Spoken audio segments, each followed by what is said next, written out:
And what is up, everyone? Welcome to another Epic Verse live stream. And we're all back once again, ready to talk about some crazy stuff with our guest of the week, Nerd Cookies. So, Hello. hello, how's it going? Good to be here. Yeah, good to have you here. I'm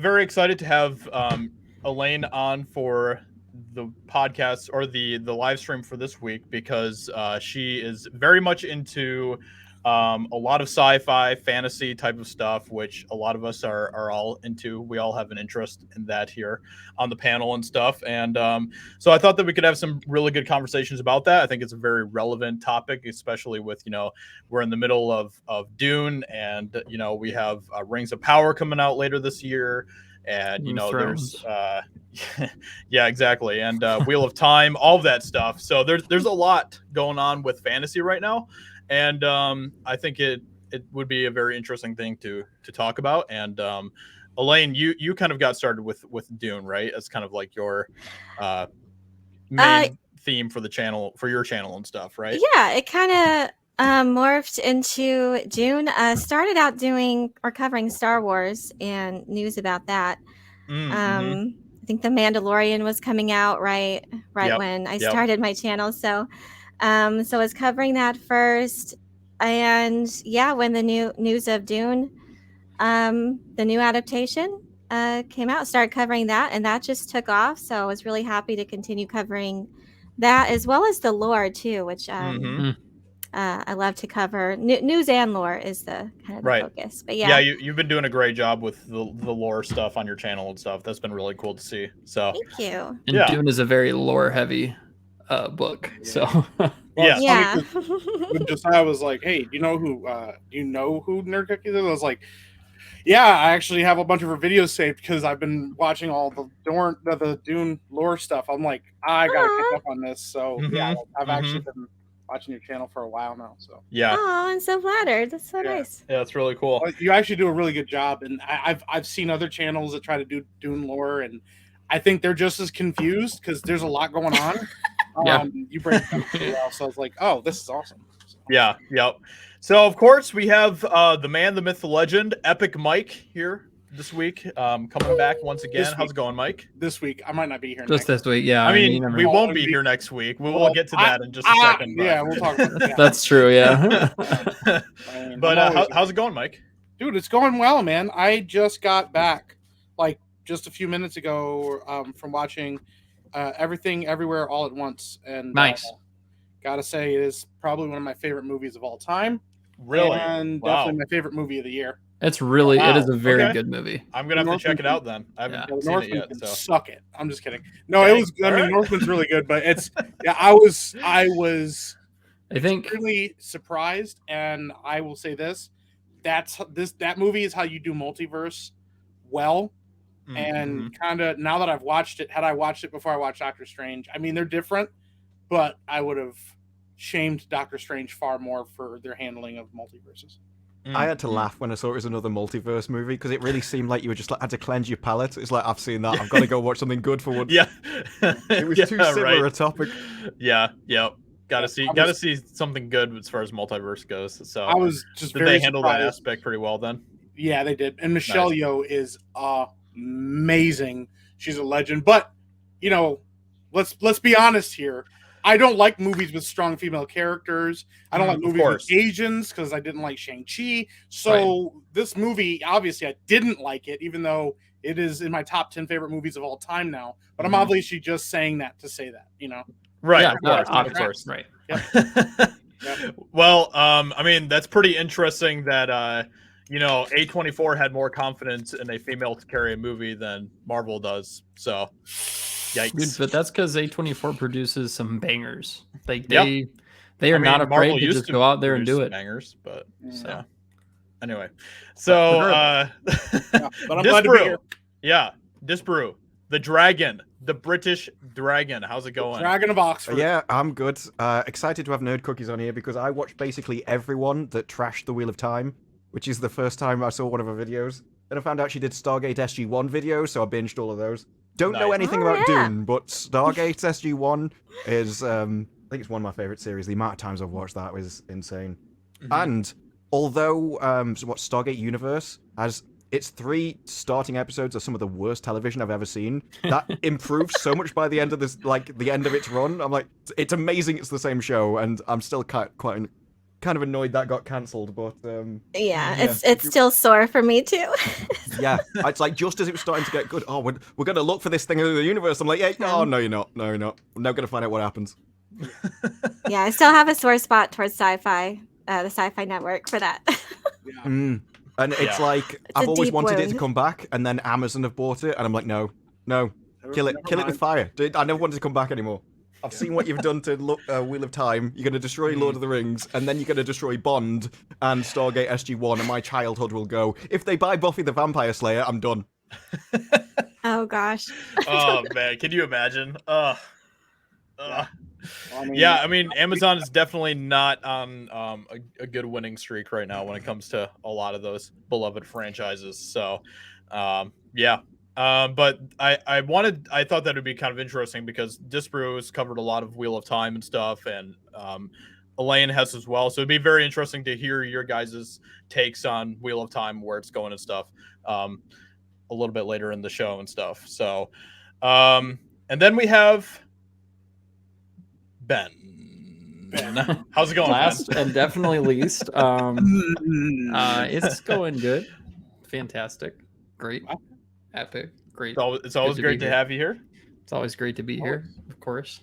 And Ben is a huge fantasy nerd and sci-fi fan and everything else. And he is actually working on his own book right now. That's kind of like a dystopian sci-fi type of novel, I would say, right? When you say young adult dystopian sci-fi. Yeah. With fantasy elements. Yeah. So, just really pack it with everything. So yes, sir. Yeah. I'm not afraid to mash genres. Yeah. Ben likes to mash. Ben likes to mash hard. I do. Mashing those genres. I gotta say, Ben, I just want to point this out. Normally, you're like super reflective and pale. Today, you went the opposite, and now you're like dark. Yeah, and like your shirt is like blending, is like you're camouflaged. It's like I was like, wow, floating head. I then like with the complete opposite way, he's like, I refuse to be called pale. That's right. Now it looks like I actually have color in my face. Yeah. It does look like instead of just looking like a ghost. Yeah, exactly. But I also did want to mention that Everything Everywhere All at Once was a very good movie. And it's up there in my favorites of the year too. I just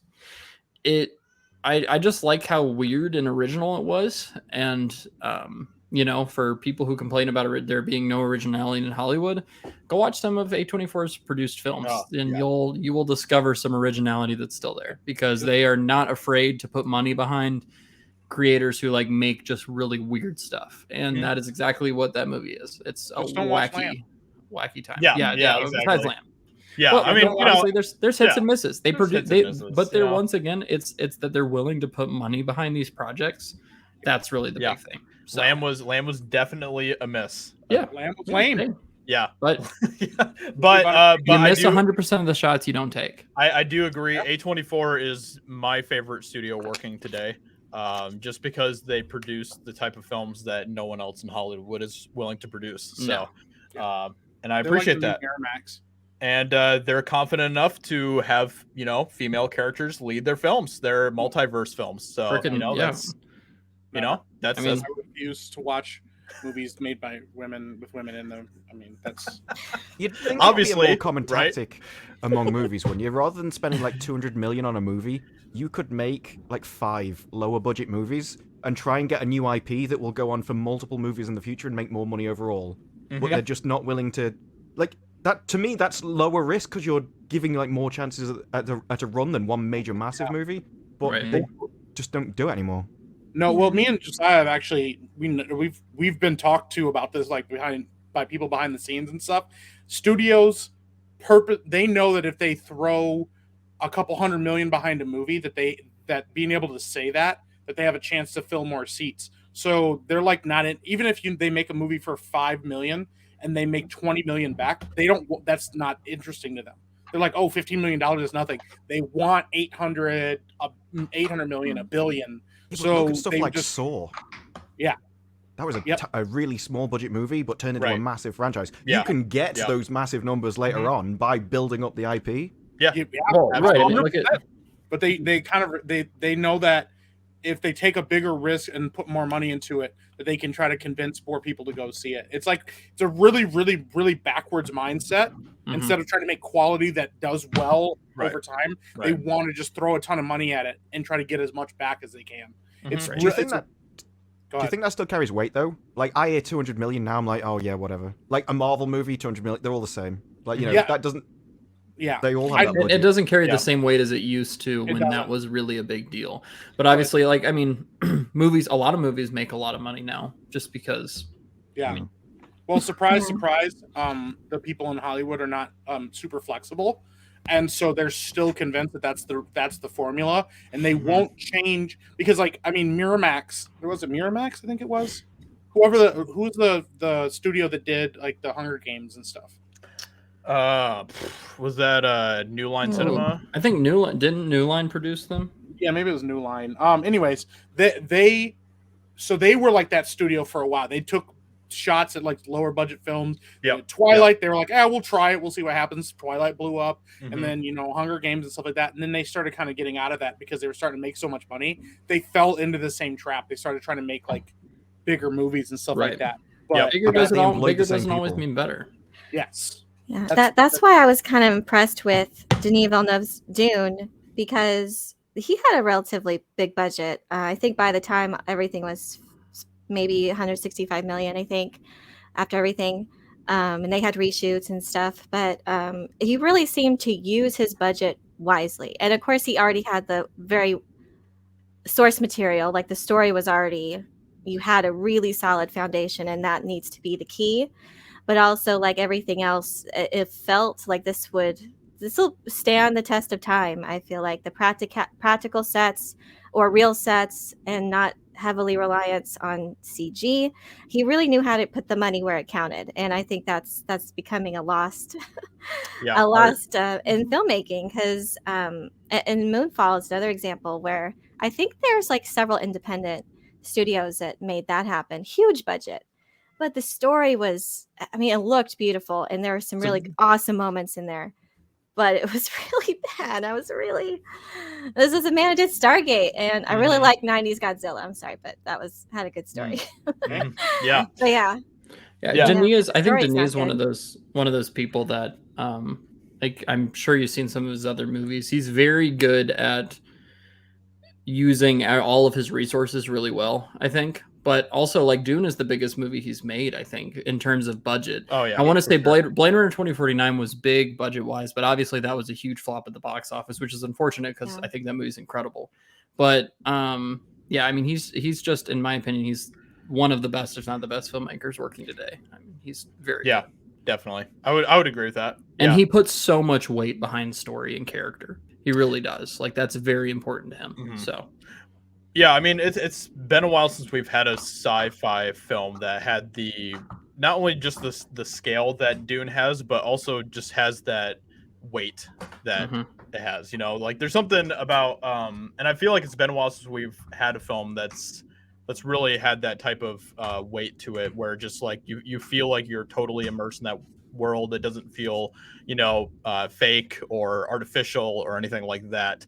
It's been a while. We were kind of getting those films during like the Lord of the Rings era and stuff like that, because I think it was because there was this interesting blend that was kind of going on where we were kind of shifting from,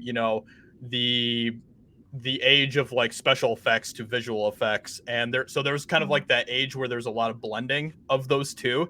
And I think that's where we got some of the best as far as just like really having immersive, real films and stuff that felt like you were part of them in a lot of ways and stuff. So, but Dune, to me, like Dune really felt that way. Like and I think that does speak to Denis Villeneuve, because I felt that way with Blade Runner 2049 too. But with Dune, I mean, it's been a while since I've seen a film that has made me feel that way. It's been quite some time. So, But Elaine, I want to hear what are your thoughts about Dune, the movie, in general?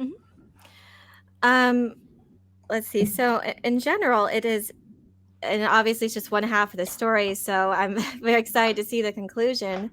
But I was happy that Denis made the stipulation that this has to be 2 films, because the story is too big and it's so complex and there's so much world building you have to do, and that was a risk. That was a risk for him to do that, because there wasn't a guarantee that a part 2 would ever come about.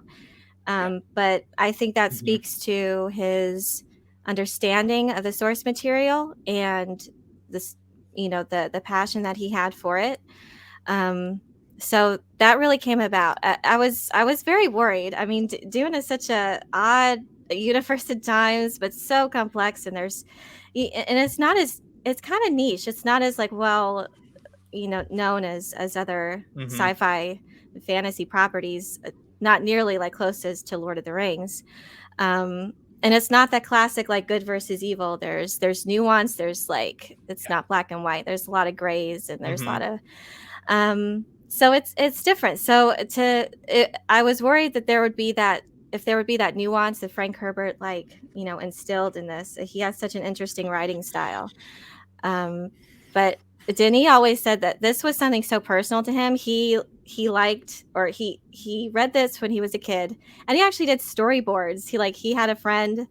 They actually made storyboard scenes, for fun as kids. That's deep passion. Yeah. But he waited for the right time. He got experience as a filmmaker. So this was a good time. It was, but yeah, there's obviously some issues. There's some issues that I feel some storylines that were left out and that I wish were in there. Some scenes that were left on the cutting room floor. But overall, it's obvious that his main theme was Paul's journey and the themes surrounding that, and the Bene Gesserit and the Fremen. So that was made. The most important parts, I think, really got across. His relationship with the main characters, Duncan, Idaho, his parents, really shined through, and I think that's why it was such a success. He had the core elements, and if you have that, you got to make those creative decisions that kind of come with it. But I mean, it's the same thing with Lord of the Rings, right? Even with the Lord of the Rings film trilogy, which I think is perfection. There are still things that I wish were from the books that were in the films and all that stuff. But overall, amazing. Yeah. I don't think we could have gotten it better. Right. So what would have been some of the stuff that you would have liked to see in the book, from the book, in the film that wasn't there? I'm just curious. Yeah. They kind of left out the traitor storyline. That's funny, because that's what my wife said about it, because she read Dune right before the film came out, and that's one of the things that she said about it too. So. Yeah, and I wish there was more of Piter de Vries. The Mentat aspect of it was not really focused on at all. You saw Thufir doing a little bit of his calculations, but they also didn't mention that Paul had any Mentat training. So they didn't mention that, and that's kind of an important part of him being the Kwisatz Haderach. But they said they're going to focus on that on part 2, and I don't know what that means specifically, but yeah, I was missing more of Piter's, or David Dastmalchian. It was you got this amazing actor who was Piter de Vries. You couldn't have cast anyone better, in my opinion. You probably, I don't know. There's a lot of great actors, but he was so good, and he loves Dune. Just to hear his interviews, he loved the source material. It was so nice to hear him talk about it. And to be a part of it. I just wish I saw more of him and that twisted aspect. And even the scene where he Baron is the one that betrays or takes out Iwe, and I'm well, that could have been again. Took that out from Piter. Sure. But I think that would have made the betrayal even more impactful. And also, I feel that whole part was kind of rushed to me. I think if they had the banquet scene as well, it could have established themselves in Arrakis a little bit more. Settle in a little bit. I think the banquet scene would have really helped that, especially for Liet, which is another character that I feel didn't really have much time at all, or get the themes that they said that this character would have. But overall, though, really good. But those were couple of things I missed. They did Duncan, Idaho great. That was one thing I was like fantastic. So happy. And Oscar Isaac was just great as Duke Leto. Yeah. I think overall the casting for this film is like pretty awesome. So the Reverend Mother, like she was amazing. There's it's not it was my favorite yet, but then there's also we didn't really see much of her. So are there any plans to do like a like an extended version or anything like that of Dune? Or sadly no. Okay. He's mentioned that several times because everyone wants to see like the extended cut. Jason Momoa has said that we want to see the full thing that you shot. But he says that once what he's filmed, what's on there, that is it. Hopefully maybe in a special edition we could see the deleted scenes because there were definitely I'm sure there were several. right. Yeah. At least a Balisette scene of Gurney playing this Balisette that I would love to see. Hans Zimmer wrote an original piece for that, apparently. Okay. So it would be nice to see that. Definitely. Yeah. And so moving into like Dune 2, we just got some casting news about that and stuff. Christopher Walken is going to be in it. And Florence Pugh is going to be in it. So how do you feel about that? My initial reaction was like, is this real? I don't even know if it was real at first. Like, no. And I'm still kind of processing it. I obviously love him as an actor. It's very out of left field though. It's so interesting. Like I really would like to know what Denis' thinking was with Christopher Walken. Yeah, for Christopher Walken. As far as the others, well, obviously he's going to be a great actor. I think my initial like confusion was I was picturing someone a little younger, because I think he's 79. Oh, wow. 79 years old. Yeah, he's getting old. That's so the Emperor is supposed to he is in his 70s, but he's supposed to look half his age, because of the life extending properties of the spice and everything. So I don't think that was on anyone's radar for sure. So very, very interesting casting. I'm looking forward to seeing what he brings to that. Yeah, that could be very interesting. I mean, because they might do some interesting stuff with like makeup or digital effects or something like that to kind of de-age him, but then he still has like the persona of an older man, if that makes sense or something. So that could be kind of interesting. Yeah, I think he can be imposing enough to what's the word, to like order the Baron around, and Stellan Skarsgård's pretty imposing himself. Right, yeah, exactly. Yeah, that's going to be a very interesting dynamic for the film. So like 200 or like 150 pounds of makeup or some crap like that for him. Yeah, it was crazy, dude. The amount of work they put in for him. I also think that like with Denis, once again, I think that he does really have a great respect and love for the source material. So I'm pretty sure he's probably a pretty big consultant for the casting. I would be surprised if he wasn't. But I really like the casting of Austin Butler. I think it's Austin Butler and Florence Pugh as well for their roles. Yeah. I mean, this would be interesting for sure. Definitely. So, I mean, I think Austin Butler, he's been in Once Upon a Time in Mexico, which I haven't seen. So if y'all have seen it, maybe y'all know. He's in the Elvis movie that's coming out here in, like next month or something. So picture him without hair, and then you'll have Fade Ratha. Which I don't know if I like that. I wonder if we'll make him bald like the others. Yeah. So how do you feel about Dune 2 coming up next year and stuff? Are you excited for it, or where do you kind of stand with all of that? I'm excited. I would say I have more concerns though, just because than I was for part 1, just because there's so much that he has to cover. Because I think it was interesting where he decided to end part 1, and while I can see why he decided to end it there.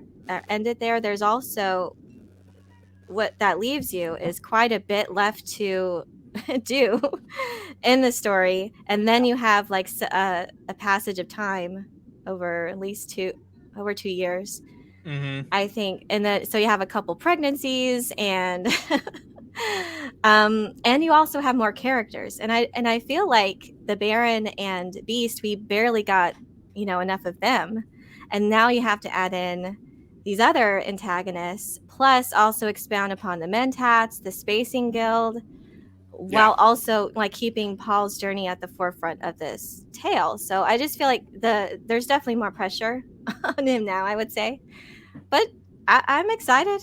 I'm excited to see what he does with it. I wonder how long it's going to be, if he can fit it into 2.5 hours. Right. I don't know. Maybe he'll pull a fast one and then be like, haha, I need a third part, studios. Yeah. I lied, bitches. Time for part 3. I wouldn't be surprised if it was 3 hours. I wouldn't be surprised if it was 3 hours long. Yeah. I'm hopeful. I mean, part 1 was good, so there's reason for hope that it'll be good. Yeah. I trust Denis. Did you like Dune?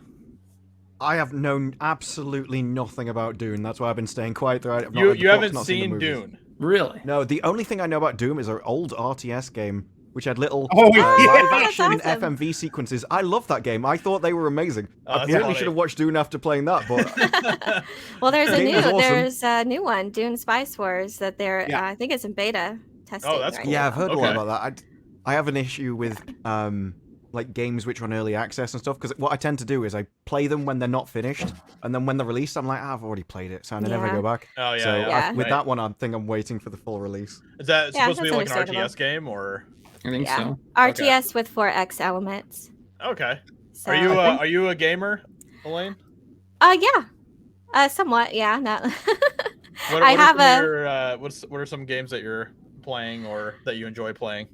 Oh, I was really into Kingdom Hearts recently and finishing all that, and I love that specifically because the lore has gotten so intricate and expansive.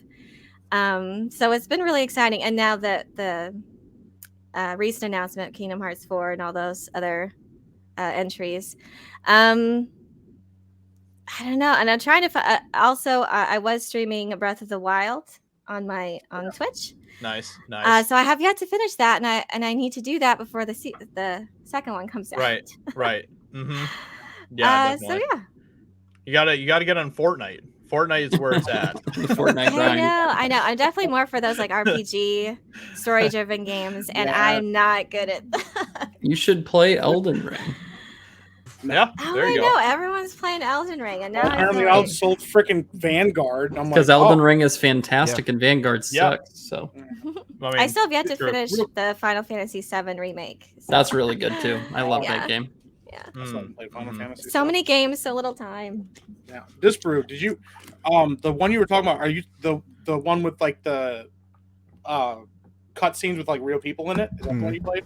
Yeah, that was the one. That was the first time I'd ever played anything with Dune in it too. And I was like, this game is pretty legit. I didn't even know it was great. Yeah. Oh yeah, it's pretty. Like they straight up have like a full acting cast, and there's like the storyline's actually pretty good too. And yeah. Oh, that's interesting. Yeah. Huh. Funcom's doing a survival game as well.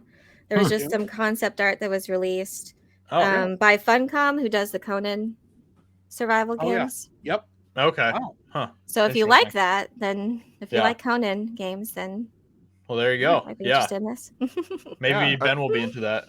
So I did like with the Dune stuff, they even had it where all your bases had to be built on like solid ground, because the moment you went on the sand, there was like a % chance that a worm would just come and eat your entire army. I could just literally throw the game. It was like, wow. Oh man. Oh yeah. I had a couple things get destroyed by the sandworms. Yeah, that was kind of the worst.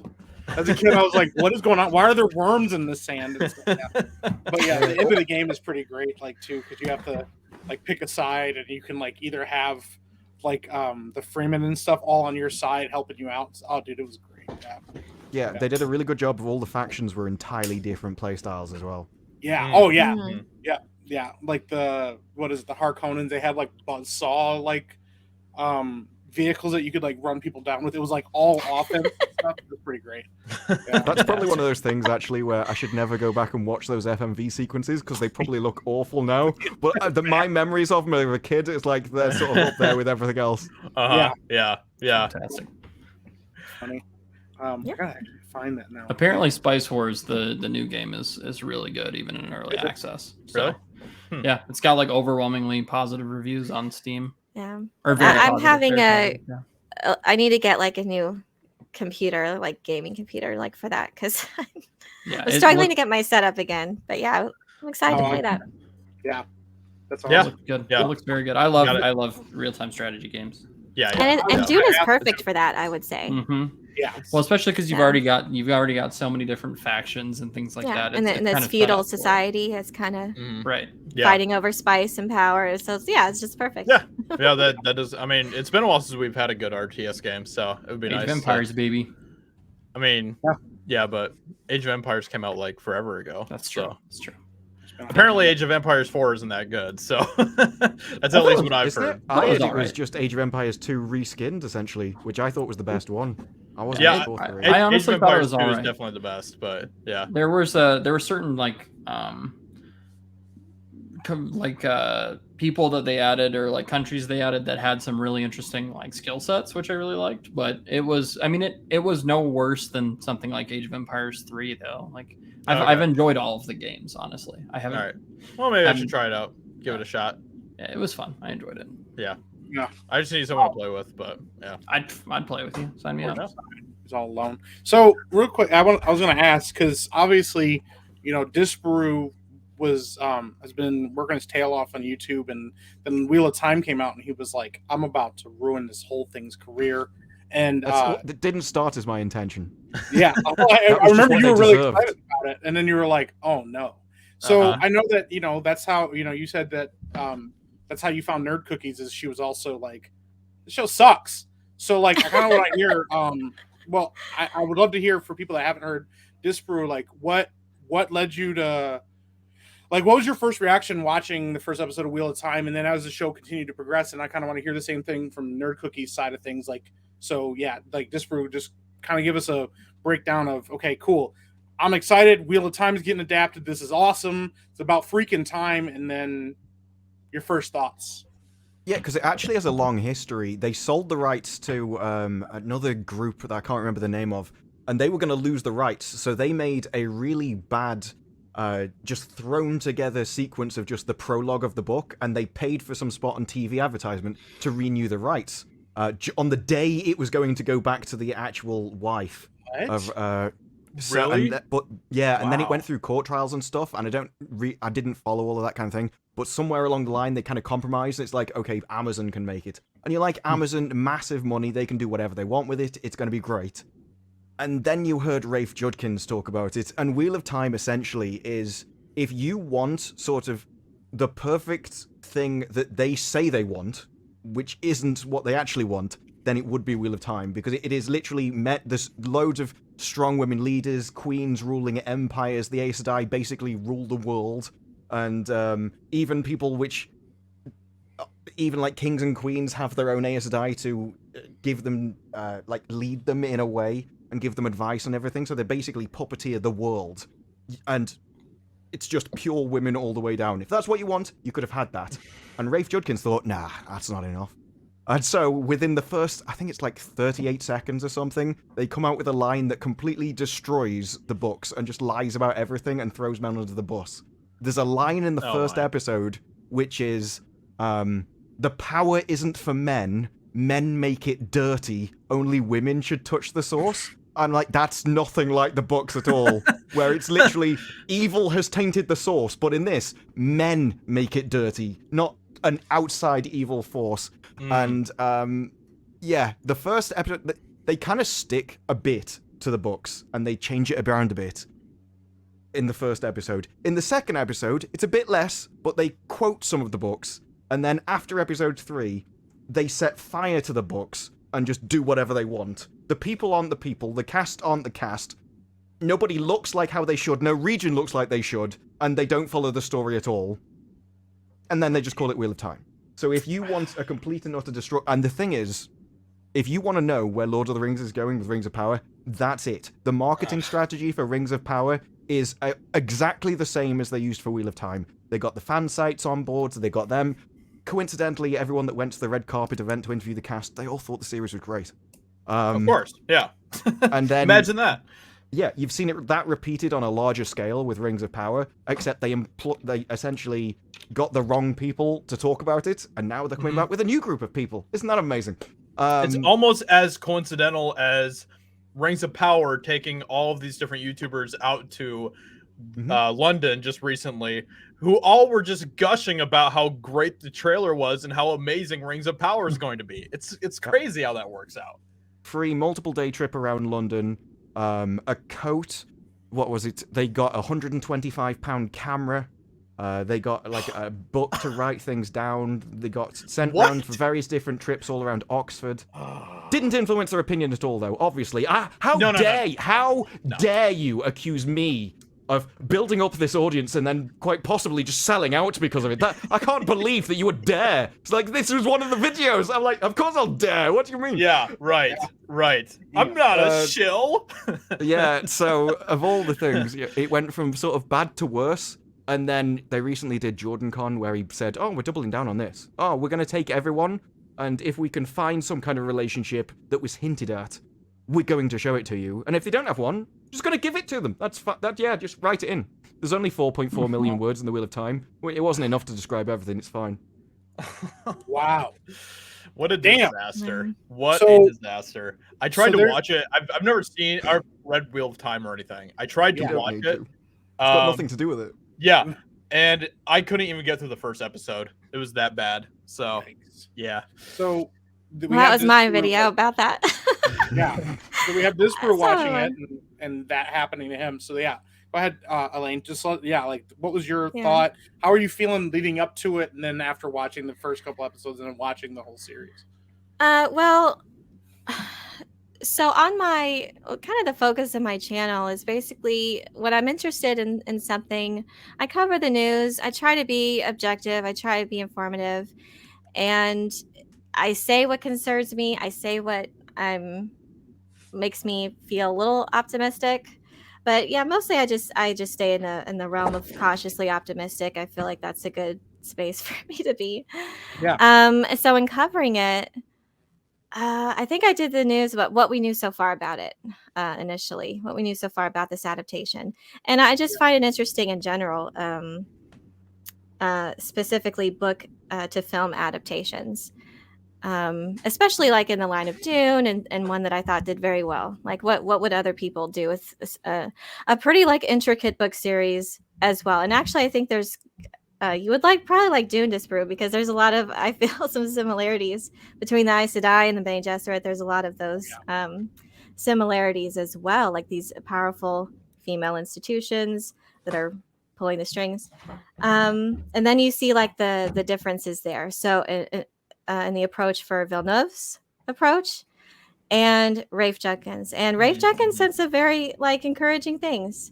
And then it just proved to be a bunch of rhetoric that I'm not an expert in Wheel of Time, but there's like some pretty fundamental things that stand out. And the fact that they were making changes just to add in needless sex and violence, and to like what you were saying about like entire foundational things of what Wheel of Time is, about the source of power and how it works, how the magic system works.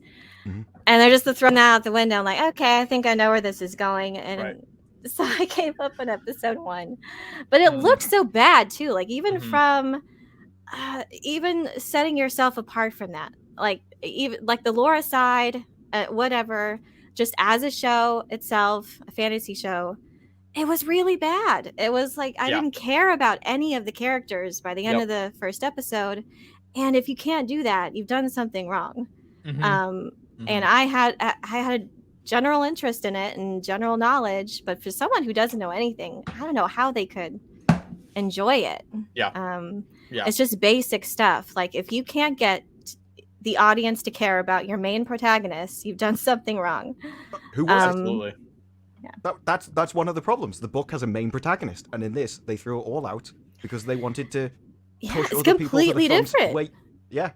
It's like completely they literally different. had a guessing game on who the main protagonist was for the series. And the opening is so awesome. Wheel of Time is such an epic opening, and I was hoping to see that somewhere. You could have filmed that. That would have been so awesome to see. The the breaking of the world, like, or at least allude to that or something. Mm-hmm. It was very boring. It was so boring, and it looked terrible. It just did not do it justice. Like, and you have these huge budgets, and you can't even do the basics of filmmaking or TV making right. But you have the foundation wrong, because your story, Wheel of Time, needs to be Wheel of Time, and then you can look at Dune and say that completely different approaches. They all said encouraging things, but the proof was in the pudding, and right, which is more successful in the eyes of its fandom. Yeah, I mean those elements where there's like the distinction between like the males and the females, or female societies or whatever else. Those are things that are part of those different series, but they kind of like turned them into feminist agendas and stuff, sort of, when it wasn't really that way, right? There's plenty of what you could like, if you were being honest, like if they weren't just using it for alternate means, and you were being honest to the definition of feminism, you could say there was loads of feminist characters. Well, sure, yeah, in the Wheel of Time. Yeah, but the issue was, right, the main theme behind the Wheel of Time is that men and women are different, and they will work together and with each other to turn the world around. Yeah, and that's how it goes. So the powers are kind of equal and opposite, but exist to like help each other, and that's how things go on forwards. Right. And Rafe was like, no, every single man in the universe is stupid. They can't do anything. They fail at everything, and women are amazing. So they took something that was already designed to be level and opposite, and just superpowered one side of them. To the point and made where that. Sorry. No, go on. No, I'm sorry. You were on a roll. To the point where the women were. These were untrained mages in just non-world terms that could do things which literally would be god level in the books. It's like physically impossible to do. Yeah. They were fending off things. Someone heals death. There's a guy who's got stabbed with a dagger that can't be healed, who is coming back in season 2. So clearly they find another way to solve that. It's absolutely insane. And one of the things is, if you've got a 14-book series, something that you think isn't very important in episode 1 has such great knock-on effects you can't even predict it, and now you've destroyed everything. Yeah. And that's what a lot of the things that it. And the main author died before he could finish the series. Right. So another author came on, Brandon Sanderson, to finish the series, and he's still around. And they got him involved with it ish. They sent him the scripts, and he sent some things back. He didn't really have any power. But he has openly come out and said the series is amazing. I don't believe it. He's too good of a writer to actually think that this is good. But he also wants his own screenplays made of his books. Right. So you can understand him not wanting to badmouth Amazon if you want. And he's writing his own screenplays, I believe, right? Yes. Yes. Yeah. And his books aren't like this. It doesn't make sense. There's no way he can't possibly see the bad writing in this. It's impossible. Yeah. No, I guarantee you he does. I've watched so many lectures from Brandon Sanderson on YouTube and all that stuff, like hours. He's got great ones on magic systems and stuff. Yeah, yeah, exactly. And I mean, I have a very hard time believing that he, thinks this series is amazing. So and the thing is with it as well, though. What was I going to say? You broke Discord. I'll come back. Broke the freaking dragon. Yeah, you broke him. But I just wanted to make a quick note about. I think that's such an interesting thing that's part of that series is like the distinctions between male and females and stuff, and how that's played out in the Wheel of Time series. I mean, that's something that we can see. Even I know this is like a controversial thing to say these days, but it even it reflects and mirrors distinctions between men and women. Just in normal everyday life and stuff as well, and in our real world and stuff. And I think that's a pretty interesting thing that they played with that in the books and stuff, and how in a lot of the same ways that they do with just like the woke culture in general, how they distort that in the same way that they do in real life and stuff. So it's kind of interesting.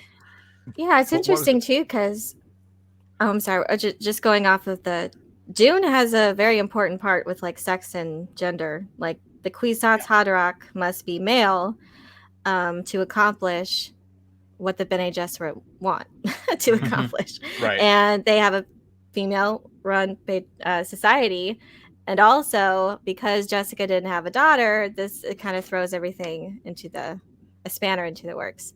Yeah. So again, like the differences, you can see the differences. Something very similar as far as like the importance of these things and how it was handled. Mm-hmm. Yeah. Well, and the moment I saw Warrior Galadriel, I'm like, Wheel of Time. Immediately. Like that's it was so obvious that they've done that. And then they're like changing dwarves. I'm like, Wheel of Time. They did exactly the same thing. There's a town in Wheel of Time.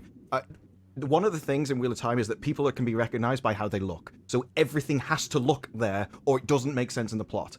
And there's the first town has like one visitor a year, and it's been like that for thousands of years. Like it just goes back. It's so far out there, no one can reach this place. So the idea that this place looks like an international airport is ridiculous. And the fact that everybody looks different means that every other place doesn't look unique, because everyone looks different everywhere. So it doesn't even make sense to the point. But they couldn't have that because that's the main characters and that's where they come from. And it's just ridiculous. Mm-hmm. And to the point where now Brandon Sanderson came out and said, oh, it's another turning of the wheel, which basically means the timeline in Wheel of Time starts at one point, circles back to the same point, and by the time they reach the original point, they've forgotten everything that's happened at the start. So it's always new. Yeah. But the events can be different. And like, I don't think you realize how destructive that is, that they've said, this is so unlike the books. It's not even meant to be the books, as essentially what he said. And even that doesn't make sense because they changed the magic system and the basic laws of physics. But that's how they're trying to retcon it. It's that bad. Jeez. Make excuse. Insane. Well, and this is the thing, the conversations being had, they're telling people, well, we want people to feel represented, and we want, the argument, well, our modern times are always reflected in our writing and all of this stuff. There's a lot of reasons for things, but we just broke down two massive, franchises, like at least in books, and now we're seeing them, brought to screen.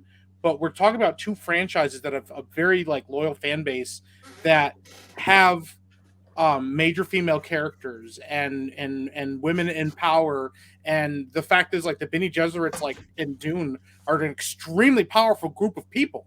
They're basically manipulating everybody behind the scenes, all of this stuff. I mean, there's so much there that is reflective of the agenda of today. And so the thing is, there's not even the argument that, well, we're just trying to reflect modern times, or we're trying to help people feel represented within these works. Well, there's already been diversity, there's already representation, there's already all of these things. So that's not the attitude. The attitude is, I don't want to be beholden to somebody else's work. So here's what I think should be the thing. Here's what I think should be done, and this is how I would do it. And I've heard Disprue talk about this specifically with Wheel of Time, the showrunner being like, yeah, well, I don't really like this character, so I changed him.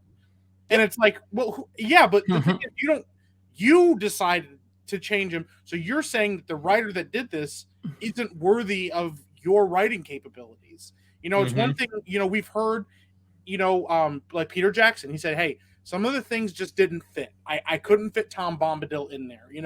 The Barrow Whites kind of changed the flow of the story and stuff like that. So even if you don't agree, at least there was a basis for, this is why I changed it. It wasn't, well, I know Tolkien's a good writer and all, but I just think the hobbits needed to be half a foot taller.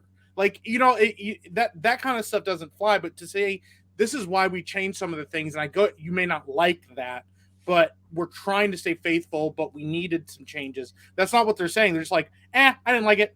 I didn't think there was enough representation. I think there needs to be more. So here we go, So another thing that you'll see in the Rings of Power, because it's already been talked about, but one thing they did in Wheel of Time, so many things are repeated from one to another. I think it's going to be identical, but they're quite young characters in the books, and they age them up quite a lot in years, specifically so they can marry them off and just have sex scenes and stuff, because you couldn't have done that with the age they were originally. So that changes the characters, it changes their life experiences. They don't act the same at all.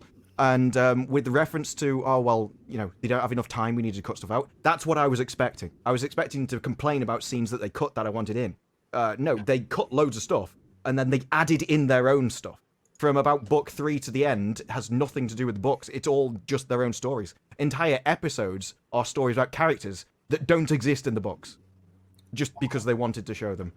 There's a love triangle between two of the male main characters. They don't go that way in the books. It doesn't make sense. They're like literally opposite people. And Rafe Judkins literally said that everyone that complains about the books is going to turn their favorite characters gay. That's a tweet from him. So oh my gosh. Everything that could go wrong. So Rings of Power, maybe it's got better showrunners and it won't be quite as bad. All the signs point to yes, though. I've got to be honest. Right. I definitely think Wheel of Time hurt the marketing for Rings of Power for sure. Because well, if you did this with an established this really well loved and book series, and then with the rights to those books, and is there much hope for Rings of Power when they don't have the rights to certain second age stories? That there's even less of a well, it just gives them more freedom to inject more original stuff. It's so amazing to me. Like, they should do courses in marketing, like case studies about how badly Amazon has done the marketing for this. And I think that everyone can agree on that. I think that even those that are excited and looking forward to it will admit that the marketing has been terrible. It has just, I don't know what they were thinking. They have tons of money. You can't hire the best for advertising and marketing. But then on the flip side, if you know what you're doing, you wouldn't have to. You wouldn't have to like be so desperate in your attempts to get people to watch it. Yeah, it is insane how badly this trailer got ratioed on YouTube. Like, it is insane. I don't think I've ever seen a trailer with this bad of a ratio before, ever. And Amazon is about to find out that they woke up the wrong beast when it comes to Lord of the Rings and the Tolkien fandom and stuff, because I tell you what, they are not prepared for that. It's going to be very, very ugly, I think, for them. Unfortunately, there's a lot of normies out there that will, gobble it up and all that stuff, but the majority of fans, I think, are going to be very, very angry with what they do with this. So but I wonder if the Tolkien estate is part of it. I mean, to not give them the rights to the stories that actually are in the Second Age. Like, I don't get what the negotiations were going on. Like, why would you give them the show and not give them the rights to the stories that they are adapting or that they plan to adapt? I think it should pigeonhole them. I'll give you a Twitter feed of someone to do with the Tolkien Society. He's in full shill mode. Like, since he went on that trip, full shill all the way down. And some of the Tolkien Society has been pretty bad for a while. I think those exist like in every fandom. I think there's ones that are super excited. There's ones that are super like negative towards everything or have a predisposition, and then there's mostly people in the middle, or just like, which I think the general public is. We'll see. And the general public can only go on what Amazon has given us. So regardless of what they showed them, and I think Amazon did them a disservice too. Like, you showed them this 20 minutes of footage and they can't talk about it. They can only like say what their impressions were, and what else are they going to say? Like, I don't know.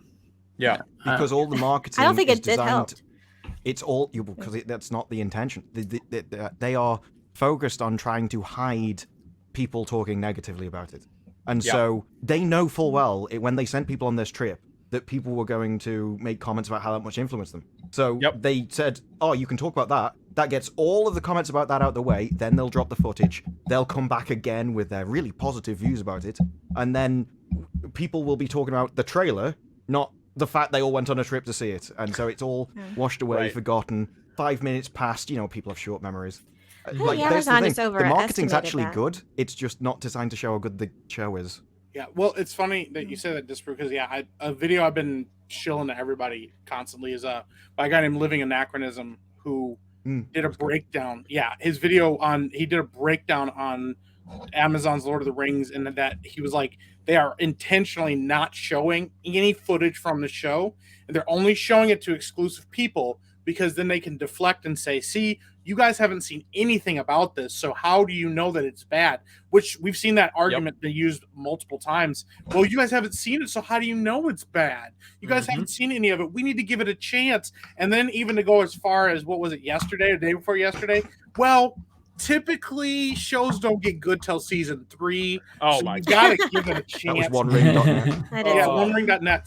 Yeah, come on, Disbrew. You gotta wait at least till season 3 of No, it wasn't. Wheel And of the thing Time. is, I thought it was universally known that the third series of a TV show is normally considered its worst.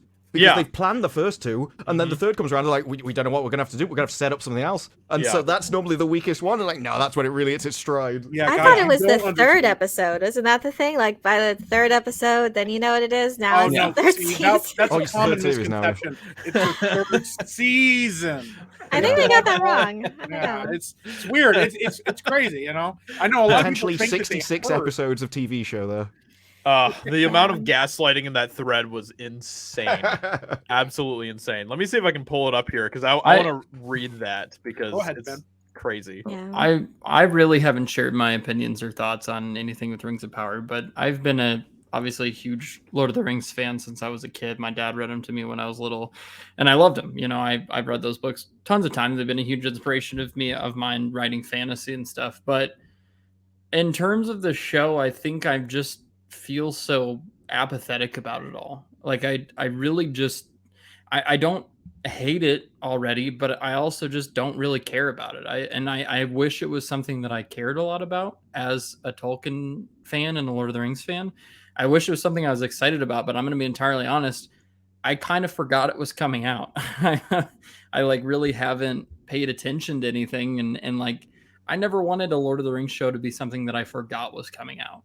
So I think that alone kind of tells you the climate there with it. And like, I'm going to check it out because it's got Lord of the Rings on it. So I'm going to check it out, but I'm not expecting to be blown away or even really satisfied by it. I'm just kind of going in with a very just mentality, but I'm not planning to hate it or anything. It's more of, I'm really not like, I just don't care a lot about it, I guess. And so that's almost worse than even being disappointed. It's like just not caring. Like I never want to be in a place where there's just like a product from something that I love that I just don't care about. So, you know. Yeah. I will say too. Sorry. Go ahead. No, go ahead. As far as like, it's really hard to judge sometimes about like based on Hollywood rhetoric and marketing about what the actual final product is going to be. Sometimes it is very clear, but sometimes it's hard to tell, especially when you have ones like there were moments when before Dune was coming out, there were moments where John Spates had said who was a co-screenwriter for the film, said some really dumb things about some of the decisions that they made in the especially with Sharon Duncan Brewster's casting as Liette, and actress Rebecca Ferguson also said some things that they were updating the film to a modern audience, and that the book was like, it was written in another time where women weren't treated well. That's what she said, and she played Lady Jessica, the main character. So obviously she said she hadn't read it. She said she tried to read it on several occasions, and she's been very like weird about that. Just be honest. You don't have to whatever. Just say you didn't read it, you know? Like, but those are like troubling things. Like I reported on that as well. Like this has me concerned. I see good things from Denis and what he's saying about it. And then there's some troubling things about how are they going to update it? Like I don't see how they would when the story itself is timeless. Itself. I mean, it does need to be updated in that sense. And then the film came out and it was great. It was largely good. I have no idea what Rebecca Ferguson was talking about, how they updated it, because it was nothing in there like she said was going to be in there. Right. But she hadn't read it, so she wouldn't know. It really was pretty faithful to the book, I think, for the most part. So sometimes for me, when I'm trying to be objective, I'm trying to be informative, but it's really hard to like sift through the rhetoric sometimes. And sometimes you just have to see what they're going to do. With a series, it's kind of like weird because they have multiple episodes. We just had the one film for Dune so far, and then you know what's going to happen. True. Rafe Judkins said some nice things, and the Rings of Power people said some nice things. But at the end of the day, we just have to see what it is, and then we'll know what if it was true or not.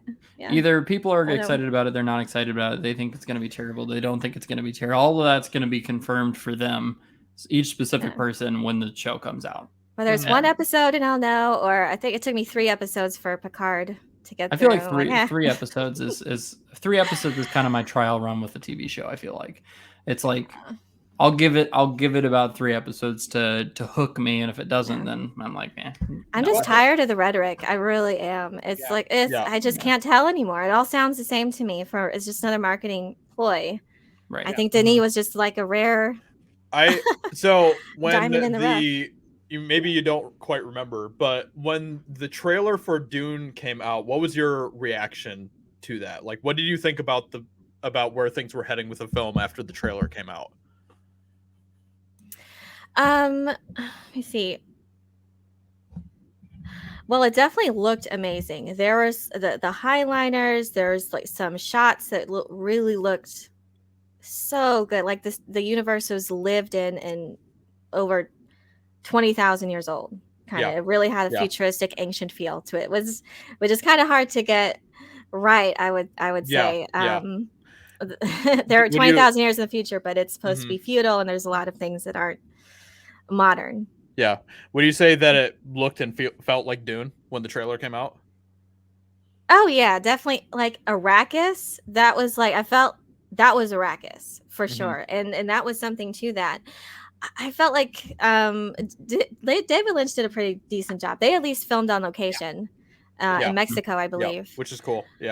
Yeah, but they were also very limited too in their budget, and it was very like roughshod. I think they have $4 million, but even still, they were struggling with that. But yeah, Arrakis definitely. I actually like the second trailer a little bit better. Okay. I wasn't digging the song.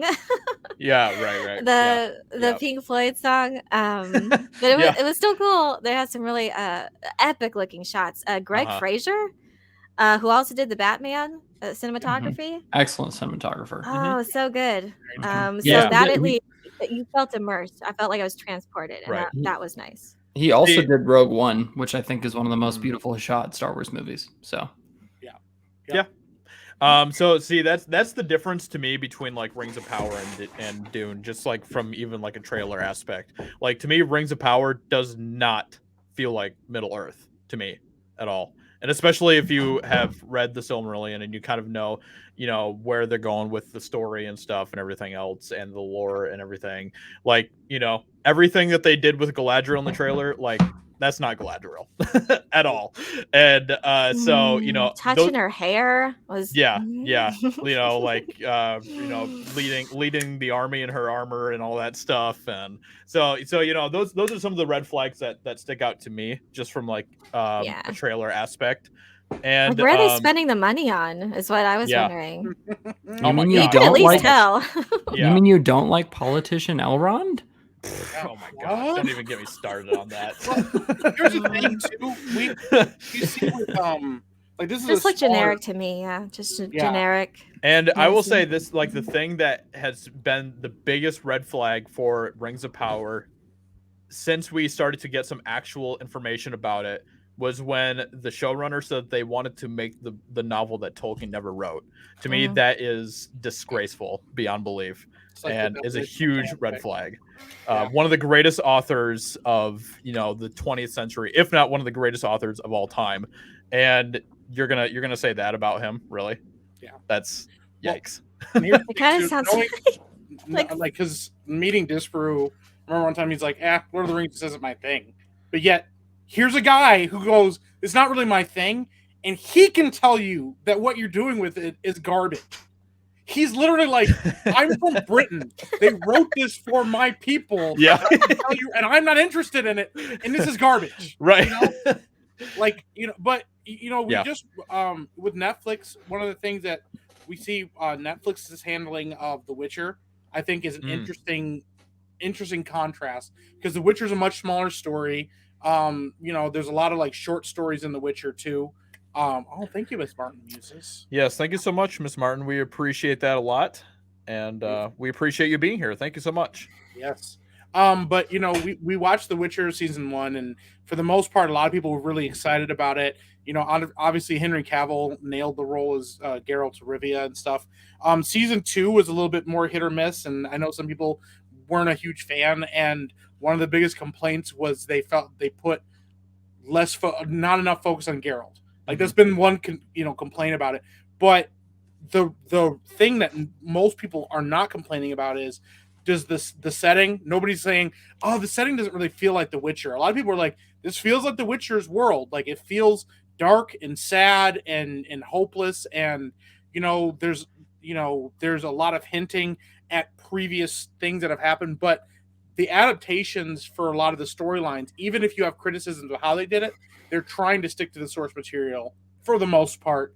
I think it's an interesting dynamic to look at that compared to how Amazon is handling it. Also, the fact that Lauren Hisrich listens to her fans and goes, "Hey, guess what? If you have complaints, even if I don't agree with you, I still want to hear what you have to say because guess what? Feedback is important, and if you're seeing something I'm not seeing, then that's important for me as a showrunner to understand that." And no, you should not be beholden to every single person that says, well, I want this, or I want that, or I want this. But to be able to say, hey, guess what? If you're not liking the show, I wonder why that is. I'm trying to understand it. Or at least let me tell you why we made the decisions we did. So there's an interesting dynamic between how Amazon is handling it, and specifically Lauren Hisrich and Netflix, because it feels like Netflix is a lot more hands-off with The Witcher than Amazon is with Lord of the Rings. So this looked like you were going to say something. Amazon, for a start, certainly isn't going to be hands-off. Rafe Judkins for Wheel of Time said he was always getting phone calls from him. In fact, he even spoke about how it felt like a negotiation all the time. He even said he couldn't film a lot of time because he had to take calls and then rewrite stuff because they were complaining about stuff. So I've heard that they're hands-off with things like at the Jeremy Clarkson car show and stuff. He said he loved the fact they were that, but in these, it's like they've put so much money in them and they see them like prime properties. They're all over it, and I think it shows. Right. Yeah, man. Yeah, and we all know that studio interference, makes everything better. Just look at The Hobbit, right? Like, look at Zack Snyder's movies, man. I mean, obviously that was great. Yeah, it's 100%. So, yeah, what a mess. Oh man. Yeah, and that's something that I thought was really cool about Lauren Hisrich and what she did with The Witcher and stuff when that came out was she would interact with a lot of fans on like social media about a lot of that stuff about The Witcher, and that's something that you just don't really see very often from producers and stuff. So I think a lot of people found that a breath of fresh air, especially since that was kind of in the middle of a lot of the chaos with Star Wars and with them calling you a sexist and a racist if you had one slight little criticism about anything that they were doing. So Tolkien Society's been doing that a lot recently, putting out tweets supporting a certain thing, saying, oh no, you're gonna love it, and turning off all the tweet replies so no one can comment.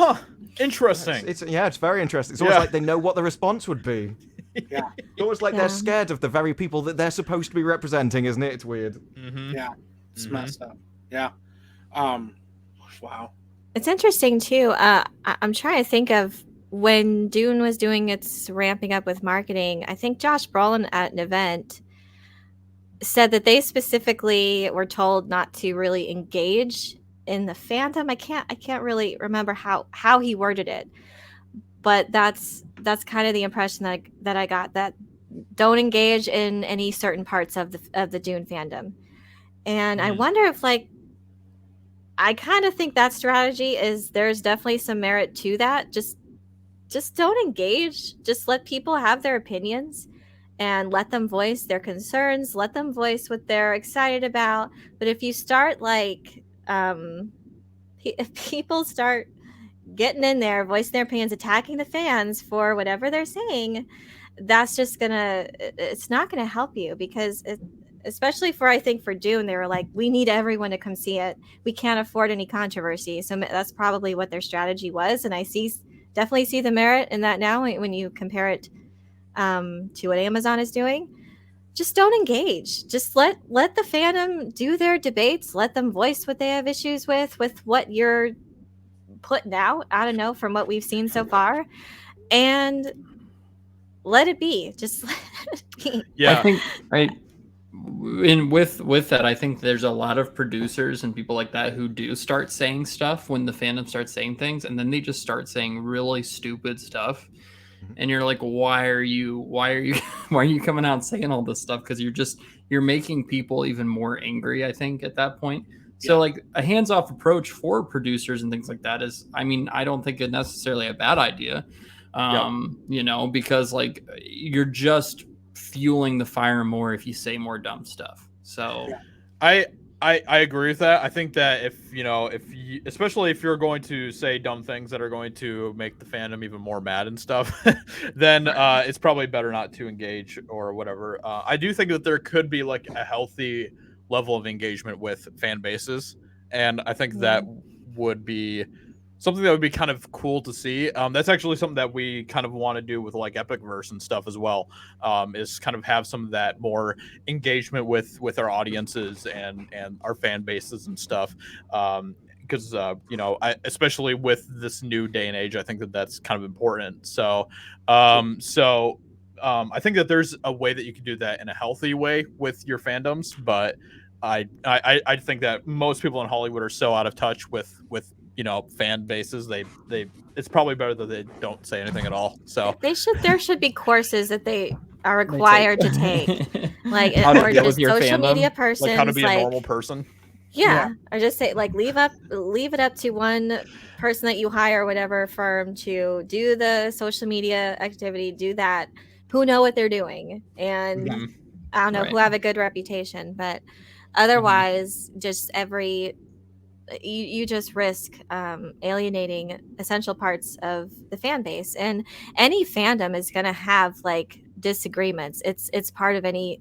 I think it's a healthy part of the fandom to have debate and that's what's fun about it. It's fun to theorize. It's fun to talk about this stuff that we're passionate about. And even if we don't agree all the time, then that's fine. Agree to disagree. And then there's these other parts that like to attack each other for it now. And I feel like that because they have the platform where they just spew it out on Twitter, and it's hard to be nuanced on Twitter when you're limited to a certain amount of characters. And that doesn't help. Yeah. It's because those PR things are designed to teach you how to spin and how to frame something in a certain way. And that's the issue. Like, I do think that you can talk to an audience.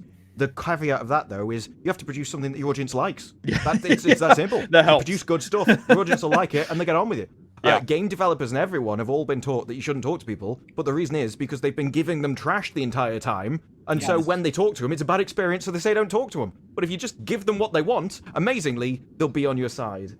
And Amazon's entire strategy has been like, okay, we've made this thing, how can we shovel it to the people so they give us money? It's not about the people, they don't start from that or start from producing a quality product. It's we've made the thing that we want to make, now how can we convince everyone it's actually great? And that's why the marketing's so out of touch. It doesn't work if people see through it. 100%. And we've seen, and this is obviously a totally different genre and everything, but we saw the perfect example of how you should handle your audience when the first Sonic trailer dropped. And everybody was like, this sucks. And they were like, okay, hold on, guys. What did I just see? We heard that you said it sucks. Why does it suck? And then they said, you know what? All right, we're pushing the movie back. We heard you. Hopefully, when we come back together, you guys will be happy with what we heard and what we want to do. And you know what? It was mostly just character redesign. Those movies are not winning any awards for story. But they said, guess what? We want you to feel like this is Sonic. Yes. You know, we want you guys. We want the hardcore fans to feel like this is made for you. I mean, dude, Ben, and Josiah ripped that first trailer apart when we talked about it. We're like, what is going on? Why does he look like he has cancer? Like, what the human teeth or whatever? Yeah. It was absolutely nightmare. Someone took this Sonic 2 trailer and then made it like that first trailer and said, this is what we would have got if they hadn't listened to us. It was amazing. We probably wouldn't have gotten Sonic 2 if they didn't listen. 100%. They listened, and it was, and we were able to say, guess what? Oh my gosh, like they heard us. And you know what? Look how much loyalty it built up. Even we all went and saw that movie, and even though our expectations were not that particularly high, a lot of us went and saw the movie to support the fact that a studio said, hey, we heard what your complaints were. We took them to heart, and we're doing the best we can to answer those questions. And even though the story was not amazing, it was pretty good. And guess what? There was a ton of Sonic lore in there. There was a lot of faithfulness to Sonic as a character. And then we're like, dude, we want more of this. And the sequel delivered even more of like Sonic lore. There's some really like deep takes and Sonic lore in the second movie because they actually care about the franchise. It's like, imagine that. Give a crap about the fan base. The fan base will in kind respond back to you. But sometimes I think these studios, because we hear that a lot, audiences are too dumb to understand X, Y, or Z. Audiences are too dumb to understand this. Audiences are too dumb to understand that. But then you do something like Lord of the Rings where you try to pander to the lowest common denominator and find out that the lowest common denominator is significantly higher than you expected it to be. You try to treat the Tolkien fans like they were stupid, and they were like, we're not dumb. We've been at this a long time, and we all even people that are like, I wouldn't say hardcore fans of like Lord of the Rings know a lot about Lord of the Rings. I mean, they studied, they want to know more about it. There's so much there to dissect that, your casual Lord of the Rings fan is actually more knowledgeable than some people that consider themselves like deep fans of other franchises, So I just think that's a mistake. But yeah, I think Sonic is a good example of how a studio should handle approaching, an audience and approaching, what people are, what fan expectations. So absolutely. Yeah. Absolutely. Alexander Johnson, thank you for the $20 super chat. Appreciate that a lot, Alexander. The Sonic comment is the best. We need more stuff like that. Yeah. And just imagine if all these different studios treated their fan bases with actual respect and the source material with respect. It might actually work out in their favor, and they wouldn't have to hide comments and hire the shills to come out and all that stuff. It would be kind of amazing. So well, more comments have been deleted on the Rings of Power trailer than have been made. That's there now. Wow. Wow. Yeah. Crazy. Well, I just think, go ahead. Well, even with all that strategies, at the end of the day, we're all going to have to see it, and we'll know. It won't matter all these these marketing attempts. Yeah. Yep. Try to get out in front of it all you want. I feel like the focus should be just trying to tell a good story that's worthy of what you have, the benefit of this built-in fan base that's just, and with Lord of the Rings even more so, probably the biggest. You really don't have to go that far to attract the audience. The audience is there. We're here for it.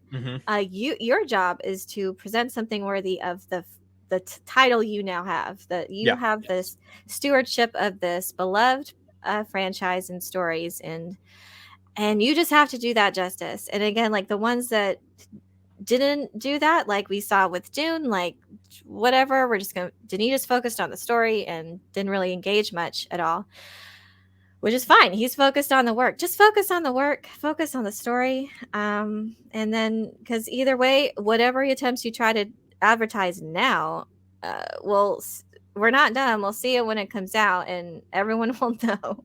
Yeah, everyone will very much make their opinions vocal. Yeah. I guarantee it when it comes out. Yeah, well, and that's the thing that it feels like they're doing damage control instead of just saying, what, we'll let it speak for itself. Another thing, because we have a lot of examples of great marketing and great responses from studios. We also have others where they just let the work speak for itself. Denis has never been a super. He's been telling everybody for years and years and years, Elaine said, I want to do Dune. I desperately want to do Dune. It is my favorite thing ever. So I'm going to put in the work. I'm going to do it. And you know what? We don't need to talk to the fans. I'm just going to do it and let it speak for itself. And it did. And you know what? Fans liked it, and they went and saw it, and they wanted a sequel, and we're getting a sequel because we responded to it. But the other part of it is a good example of before and after is look at Marvel when I've talked about this with Josiah and Ben before. When Guardians of the Galaxy first came out, literally the first promo that they ever did was a poster with the Guardians on it, and all it said on it was "You're welcome." That's all it said, and everybody was like, "What?" And I was like, "What the hell? Like, are they that arrogant to think?" And then the trailer dropped, and I was like, "Oh my god, they might actually like." They might actually be right. They really actually might be cooking with something here. And a lot of people really like the Guardians of the Galaxy movies. I mean, hardcore Marvel fans didn't, but I mean, the fact is, the story in Guardians of the Galaxy is good.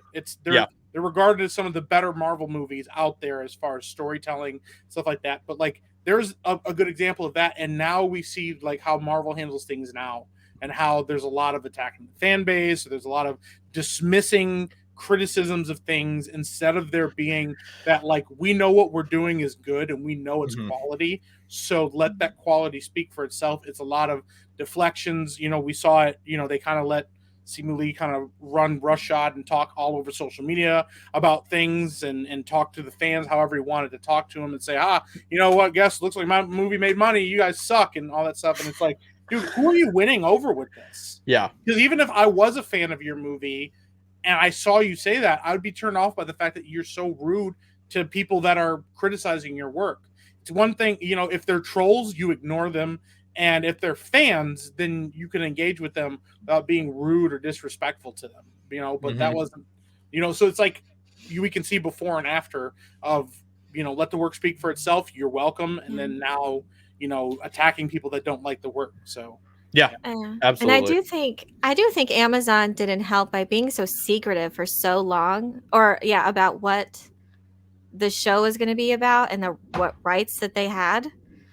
They just came out when the trailer dropped, like, oh, by the way, we don't have the rights for these stories, and it was kind of jarring to hear that. I did a bunch of these lore videos about like second age events that they might touch on and what stories they could possibly tell. Before leading up to the show for Rings of Power. And now I feel like you deceived me. Like, you don't have the rights to tell these stories. Or if you do, it's going to be like a what if series, because you're compressing the timeline to just like 3,500 years is such a short amount of time. And that's such a big deal. And I don't know how you can do that. I don't know how you can tell or adapt it when you don't have the significant rights or the significant stories, and it's just going to be and I just feel like they initially, if they were upfront from the very beginning, I wonder if there would have been as much backlash as it is there right now. But I don't know. Imagine how interesting a series you could have, because they're like, oh well, it'd have to do time skips. I'm like, well, okay, imagine if every series was set in a different time and you moved through with like the elves existing through all of them because they live for that long. And then you could introduce new characters, because we have it with like horror movies and stuff where each episode is a new series. So you can definitely do that. And then you've got, what is it? American Horror Stories, where each series is its own self-contained thing. And you could do that where you've got something tying everything together, but also new things. There definitely ways you could have done it. It just would have mean you took a chance. Like, wow. Exactly. I completely agree, Disru. I think that they could have made the elves like the main line, through the series and stuff, and then you could have all these different characters coming in and really weave all that together. And I think that could have been very cool and interesting. So, and they're not going to do that. So Well, and this is once again like a flaw of sometimes like studios and stuff too, is you'll get caught up with like actors and stuff, and you go like, well, trying to give these people as much work as possible and stuff. And I'm like, I get that, but you know what? We have a situation like, look at Game of Thrones. Like, some of the actors straight up were like, please don't kill my character this season. I know he's supposed to die. Please don't. And they're like, bro, I don't know what to tell you, man. It is what it is. Yeah. You gotta go. Sean Bean. Like, you're the guy everyone's there to watch. Right. Yes. So it's like, you get offed in the first season. I was like, wait, what? Yeah. But that's a good example right there. I mean, it's not about, well, we're just getting rid of actors to get rid of actors, but knowing, okay, you know what? We're going to give this cast, of like, we're going to bring in brand new characters constantly. It's going to be a shuffle because this takes place over many, many, many years. And the one mainstay is going to be the people that live the longest. Then you have built-in actors that are always going to be there. You can write long sweeping epic stories for them, and then have smaller, more like intimate personal stories for the people that don't live nearly as long. And there's a lot of weight to the fact that, like, imagine what it would feel like to watch season 1 of Lord of the Rings, the Rings of Power with the elves and the human characters, and then you go to like season 5 and they're a totally different cast, and look how many people have died in their lifetimes, and many people they've got to know over the lifetimes, and everything like that. Because that's the thing too. I mean, we don't get that in the movies super well, but I mean, imagine like Elrond, like how messed up that was for him to be like, dude, you're like my friend, and you like did the one thing you're not supposed to do. He's like, I can't believe you did this. Like, I trusted you. I've known a lot of you over the years, but like, you have failed the worst. Like, there's a lot of weight to that. That could have been such an interesting thing to explore. And you're completely right about that, Mike. Like, that's something that you can't really explore in Lord of the Rings and The Hobbit because, those stories are in a much more contained timeline. But that is such an interesting theme that they could have explored with this series is, the passage of time and how that affects humanity and everything else. Like, that would have been so cool. Yeah, because there's not a lot of shows that have ever done anything. Right. Exactly. Absolutely. Yeah. And such a significant part of the story is the mortality of men, the immortality of the elves is such a huge part of that.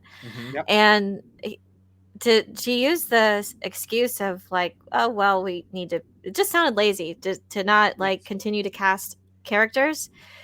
Just sounds like you're being lazy, or maybe it's like they don't believe in what they're doing. Instead of casting for other characters in the book or whatever and stuff, they'd rather just fill it with a bunch of characters that have never even existed in the first place. So wasn't that interesting? Yeah. Crazy. In Wheel of Time, they gave a character, after they aged him up, because obviously it would have been illegal otherwise, they gave him a wife that didn't exist, and then they killed her in the first episode.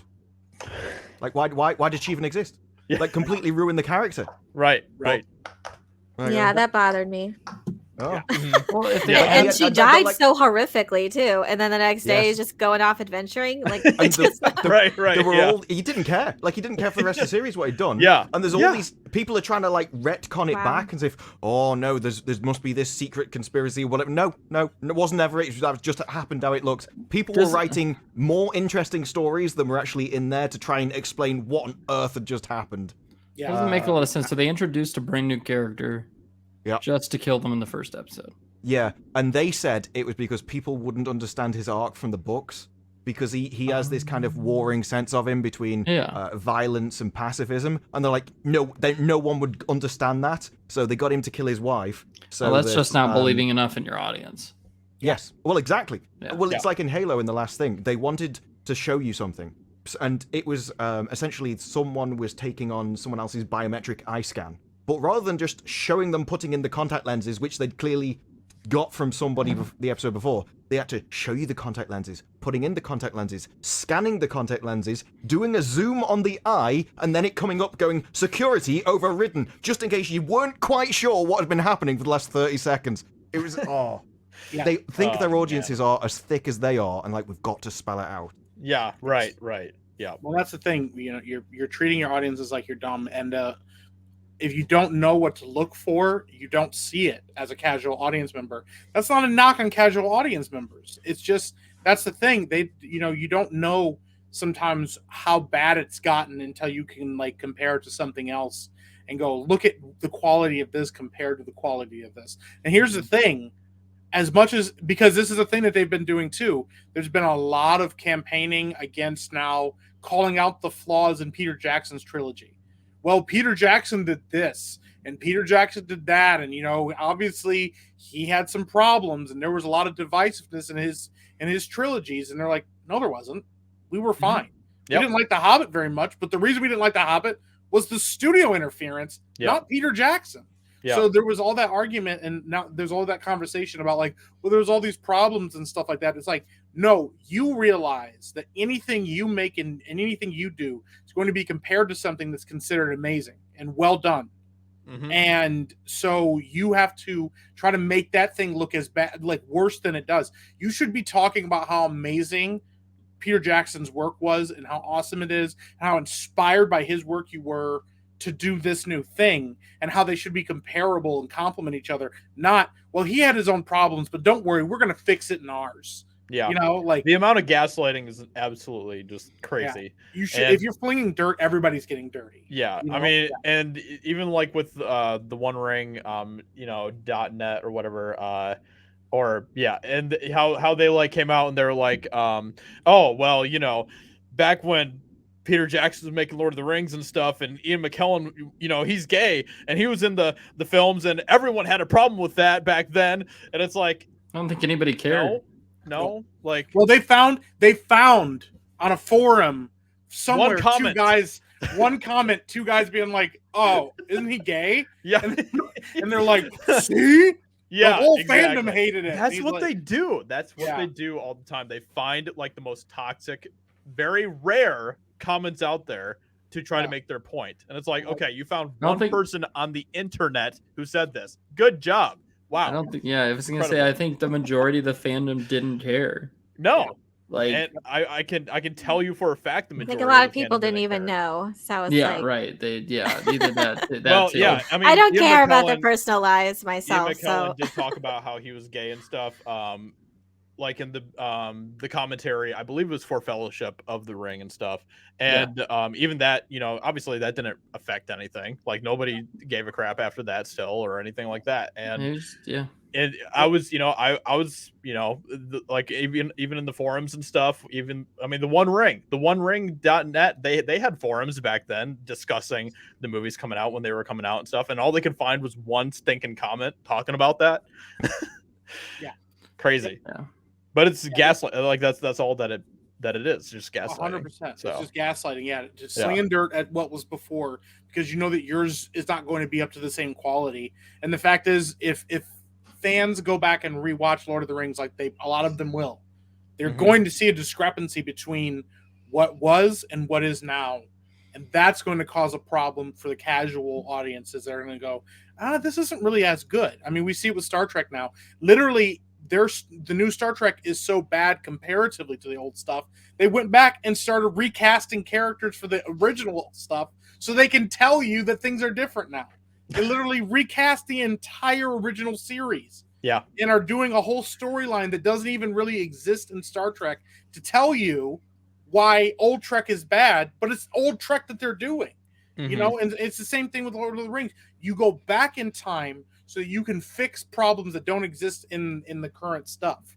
Then you can make the world look like you want it to look and have as many excuses built into it as you want. So, and that Strange New World series is trying so hard to imitate old Trek. They've even got him doing basically Picard's speeches, and you can just watch that speech and then go and look up what is it, the first chain is broken speech from Picard on YouTube, and just compare the two. And the simple it's just not there. And it's not, I don't think it's the actor's fault. I think it's just the writing. It means nothing. What they showed doesn't translate internationally, so I have no idea what they thought they were doing with that either. But one of the issues with trying to imitate something like that is if you don't have the talent, you can't do it. So you're better off trying to do your own thing and keep you out of it because you're what's ruining it. Yeah, 100%, man. Yeah, that's exactly it. I mean, the other thing is even old like original series Star Trek is like still great television to this day, so it's hard to, there's no comparison. And thing is, we all of us, with the exception of Disprove, we're fans of Lord of the Rings. We all wanted this to be good. Not one of us were like, oh, they're doing a Lord of the Rings series. Well, it's probably going to suck. We're like, I hope it's good. I would love more Lord of the Rings stuff. We've wanted it. We were really, everybody was disappointed with The Hobbit. I mean, we, for the most part, because it wasn't what we wanted it to be because of a lot of studio interference. So we weren't going, oh, Lord of the Rings sucks and we don't want any more of it. We're going, hey, we would love more Lord of the Rings. We would love the Silmarillion to be adapted. We would love to see these characters and these stories fleshed out. So it is our grace you have to lose. Yeah. And that's how quickly they've lost the grace of this audiences is because their handling of it is so poor already. So yeah. I mean, I think there's still hope, I think, in regards to our favorite properties. If they have to learn these lessons the hard way, I don't know. But I'm looking forward to War of the Rohirrim. I'm looking forward to Gollum, the I agree. game that's coming out. Yeah. I think War of the Rohirrim is actually going to be good. I actually have high hopes for that. I hope it's amazing, and I hope it makes a ton of money, and I hope it teaches whoever wants to be the steward of Lord of the Rings, like what you need to do, like what to be successful. Are they still like in the process of selling the rights right now for like a lot of the Tolkien stuff? Or I haven't heard any recent updates about that, so I'm not sure where all. I know they were in negotiation. I don't know if anything official happened. The one thing about Rohirrim that makes me very positive about it is that Philippa Boyens is involved. So yeah, I think that's good. I think it's the same studio, or at least some of the same people in from there, and I think it's supposed to be connected to Peter Jackson's. I think at least spiritually. Creative team includes Richard Taylor too. Yep. So yeah, I mean, I think that it's going to be interesting to see where the shift starts to happen with a lot of these, franchises that are, loved by so many fans and stuff, and where they go from here. And the Orville, excited for that. Yes, Orville. It's like some of the best Star Trek out there right now. I think if we support the things that deserve it, that want to tell good stories, and I think hopefully others will catch on. If they have to lose a ton of money to figure that out and destroy their reputation as stewards of this, then so be it. Unfortunately, learn that lesson. Hopefully, hopefully it would be really nice. But once again, I mean, Seth MacFarlane he's had bad run-ins with fans. He's ran his mouth off to a lot of fans and stuff, and he's done a lot of like Family Guy. I stopped watching Family Guy years ago because sometimes they would just outright attack like people groups, and like not in like a haha we're making fun way, like just straight up be like, if you believe this, you're stupid, like right on the show, and you're like, cool, your writing sucks. But then he does this show Orville, and I was like, I do not have high hopes for this. And I watched it, and I'm like, this is like the best Star Trek we've gotten in years. Like, and the season 3, I've been waiting for it for a long time because it's a well-written show, and there's even woke elements in it.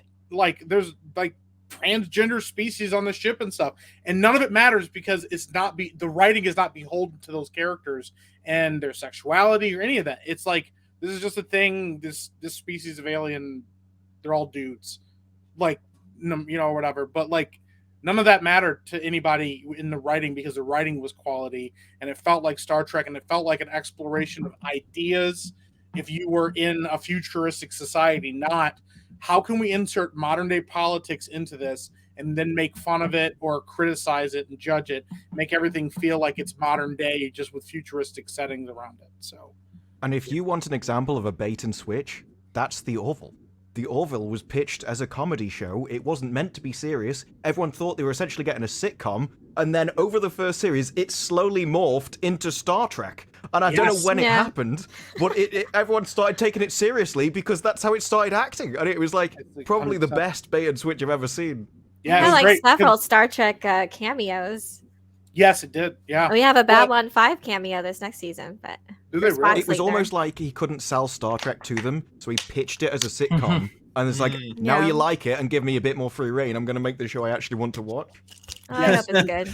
It's funny because I hope it continues. Me and my wife, after season 1, were like, oh my God, I think we love this show. This is like good Star Trek. And we're like, yeah, it is, so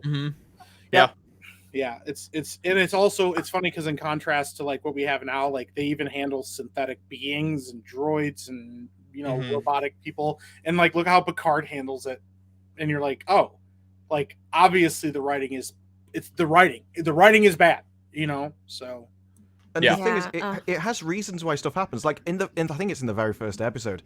There's a bit where he tries to open up a door and like force it open, and then this tiny little woman next to him just like kicks open the entire wall. He's like, "Yeah, well, I loosened it for you." And it's like, but she's an alien with super strength, so it makes sense. Yeah, and it's like that's all I'm asking. I just don't want some 5-foot little human to beat someone who's 7 foot. But if you say like they're magic, I'll be like, oh, fair enough. Then she is super strong. I don't need much. Just make it make sense in your universe.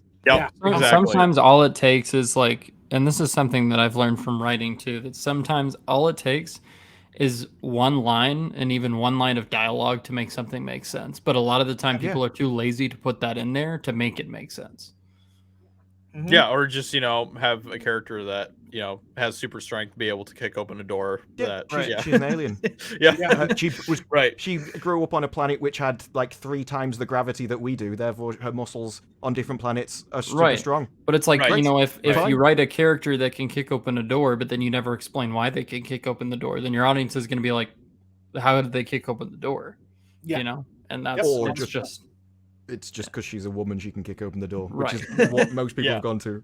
Yeah, but that's once again, that's just jumping to a conclusion. Like, you have to give solid evidence as to why for your reader. Otherwise, they're going to dismiss it or be frustrated about it. Yeah. So even if it's something as small as that, I think. Well, and to their credit too, what's funny is there's a whole spoiler for people that haven't watched it. There's a whole storyline about her losing her super strength, and she leaves the ship. And while there was stuff behind the scenes of why the character left, they wrote into it, guess what? If you don't have your super strength, you are not a good security officer. You're a liability because you're only 5 foot and now you're as strong as a regular human. You cannot defeat people that are twice your size. So she's like, I have to leave because I'm a liability as a security officer. It was like what we had happen in Star Trek The Next Generation, where you had Tasha Yar as a security officer, and then you had a giant Klingon standing next to her who was just a dude. And you're like, I'm sorry, if I walk in the room and I got to pick who I don't want to fight, I'm going to pick the 5-foot blonde woman to tussle with. I'm pretty sure she beats him in a fight as well. Yes. Once she's there, it's like, oh no. Yeah. So, I don't know, man. It's just... Yeah. Yep. So... Because they've always got to do it right. They'll have the fight, and then they'll have, like, Worf come out and be just sort of, oh, I respect your strength. I didn't know you could do this. It's like, no, but how did she do that? That's what I'm concerned with. Right. Yeah, exactly. And then they just pulled her to a sludge monster. Again, in Halo, there was a bit where she's like trying to translate something, and it's really weird because they're like on about how she can't translate it because of an accent. And then when it is translated, they don't translate the words. They just find out her actual voice. I'm like, that doesn't even make any sense. But they just have a guy come over and go, well, if anyone can do it, it's you can. And it's like, what? Why? Why do we need all this constant affirmation about how amazing they are? Just have her solve the problem if she's that amazing. I don't need to be told how amazing she is when she's failing at something. Mm-hmm. Yeah, it's like having Sherlock tell you how smart he is all the time and never solve a crime. Right. Yeah, or go up to someone else and just compliment their intelligence for no reason. Like, I didn't need that. You're the smartest person ever. And you're like, but why are they? I've never met anyone as smart as you. Yeah. Oh man, so I have a character. This is funny that everybody thinks is special and tells them that they're smart, and they're like, "Why are you telling me this?" Because it's definitely not true. Yeah, because I mean, I like this idea of like people are always like, "Well, you're special for this reason and this reason," and you're like, "I don't know about that. Are you sure? Like, do you know me? It doesn't seem like it to me." So, I think it's just. There's a lot of things where people are just like, oh, you can do this just because you're special or whatever. And it's that's another trope I can't stand. Yeah. This is a person that can't do something. Believe in yourself, you can do it, and they just do it. Oh and my God. That needs to just stop it. Right. Stop doing it. Yeah. So, I try to stay away from that because it's like I believe that people can be special in stories, but there needs to be a good reason behind why they are. Yeah. So like. Tropes exist for a reason, right? Like but a well-written writers story can use can tropes. Tell. Yeah. I mean, bad tropes are having Worf lose to Tasha because you have to prove how strong she is. Mm-hmm. That's 100% a bad trope. Yeah, it's actually called Worfing. It's in shows because of Star Trek because they'd be like have somebody on the show and they're like, I'm going to beat the crap out of Worf to prove that I'm strong because he's the guy that should beat me in a fight. Right. Yeah, exactly. Yeah, I mean, special people has always been like a trope in literature and stuff. Like, what do you think the chosen one trope is? It's really go all the way back to like Beowulf and the Epic of Gilgamesh, and those those stories have just like these people with crazy abilities and stuff in it. But there's always like a reason why. So well, yeah, because later on, even in Deep Space Nine, they have I can't remember her name, but the one with the symbiote, she fights Worf. and she can hold her own and he's impressed with her. But that's because she used to be in a Klingon, so she's used to fighting and used to be like one of their best warriors. So even that kind of made sense, rather than just, I'm a security guard. Oh, well, congratulations. Congratulations. Well, and then they even explain that even in her current body, she's not as strong, so she gets like jacked up. She has bruises and sprains and all kinds of stuff because he's like, she can still barely keep up with him, and she knows what she knows what to expect from all of that. Yeah, definitely. As a total aside for Star Trek fans, there's like a whole thing too where Worf tells a woman, basically comes onto him and he goes, "Oh no, I don't sleep with women, like human women." And they're like, "Why?" And he's like, "Because they would die. Like I would kill them in sex. You cannot physically handle it, so I just don't do it." And they're like, "Oh, is it that bad?" And he's like, "Yes, don't just it's a thing. Just move on." Yeah, so I think and she's like insulting his taste in worms and stuff. I love that entire relationship. Yeah, it's pretty great. Yeah. Oh man. When it comes to Star Trek, I've only seen a couple episodes of like I think it was The Next Generation that I watched. So with Patrick Stewart, right? I think so. Yeah. Yeah. The old guy. I was like, kind of, I don't know, it was kind of boring, but you know. Yeah. But then I watched, J.J. Abrams Star Trek films, and I was like, okay. I love J.J. Abrams Star Trek films. The first one, I think, is a good movie, but it's not a good Star Trek movie. See, I'm not. The thing is, the difference for me is I'm not a Star Trek fan. So when I watched them, I was like, man, I really enjoy this, but like I didn't really like the TV show. But like I completely understand why people love the Star Trek TV show. I never could get into it. I love Star Trek almost as much as I love Star Wars. So which is like not at all. Stop. He doesn't even like freaking Star Wars. He watched 2 episodes at random, probably in the middle of a series somewhere. He's like, I don't like this. Yeah, basically, yeah. It was just like on TV one day, and I was like, oh, well, it's Star Trek. I'll check it out. It's a cultural thing and stuff. And then I watched it, I was like, I don't know if I really. We should probably point that out. My favorite Josiah is the type of person, and this is a true story. I'll never get over He heard all about the ending of The Mandalorian Season 2 with Luke Skywalker. And you know what he did? He hadn't watched a single bit of this. He hadn't cared the entire time. He heard people talking about it. He's like, oh, you know what? I'm going to go watch the last 2 episodes of Season 2. No. The last 10 minutes of the last episode. Just for the cameo. Yep. It was the first time I'd ever redlined my mind. Because I was screaming at him at the top of my lungs. Genuinely, the development and the character's journey of Mandalorian and Grogu was so important throughout both seasons. And then you just throw that all out the window when you go watch the last. I don't care about Mandalorian. I don't care about Grogu. I was there just to see that nice Luke Skywalker cameo. Then I was like, all right, I'm out. He was like, yeah, I watched the first series, and I think like the first 2 episodes of the second one or something. I don't care about Grogu either. So yeah, that's fair. yeah. I can make understand not liking Grogu. I could get that, but yeah, it's so egregious to me. You didn't even give the courtesy of watching the whole episode. Nope. Watch the last 10 minutes. It's like Grogu exists purely so he can appear on screen and women can go in a really high-pitched voice or Baby Yoda. That's why Grogu exists. Facts. And then they can I disagree. It's also for Ben to squeal in high-pitched ways about. I won't deny that. However, I disagree that that's the point that he's there for. I think he plays a much more important point to the story. Like what? Like Mandalorian's character development literally is Grogu is such an important part of that. Did you like when he almost wiped out an entire species by eating these extremely rare eggs? That was a mistake. Genocide, Ben. Yeah. Committed genocide. Never got punished for it. Just accept. I didn't say Grogu's character He's development. just eating my children, but Mando's character development. Could you imagine? Is he really that responsible, though? I mean, come on. He is a baby. It's the parent's job. That's true. That's fair. He's honestly, a baby himself, right? It's up to you to not let a monster eat your children. I mean, yeah, but we're also aware now that he is way more intelligent than he lets on to, because he's like what? I don't know how old he actually is. He's 50. But like Luke talks to him, which is the baby in Yoda's race. Yeah, but like and he can understand He can understand and use the Force, and he knows what pisses off the Mandalorian enough for him to keep doing it when he's telling him not to, when he's messing with like the ball on his dial and stuff. He knows that annoys him, which is why he does it. Anyone that knows how to take the piss can understand a lot of stuff.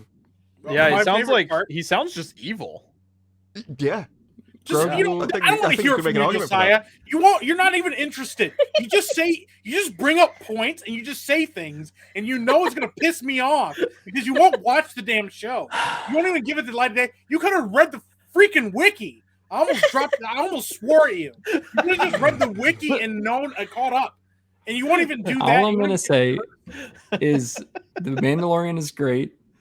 And it's the best thing that they've put out for Star Wars in a very long time. I enjoy The Mandalorian. Yeah, I have my issues with Book of Boba Fett, but I enjoy The Mandalorian. Oh, believe me, I have my issues with that show. Yeah, I think everyone does. But almost as great as Power Rangers Moped Gang. Well, I like The Mandalorian in the Book of Boba Fett. Yeah, don't believe me. That was. But I wish it was not in that show. Like, right, it didn't make sense being in that show. That's a good question. Are you looking forward to Kenobi? Nerd Cookies? Are you looking forward to Kenobi? Yeah. Yes. I am excited.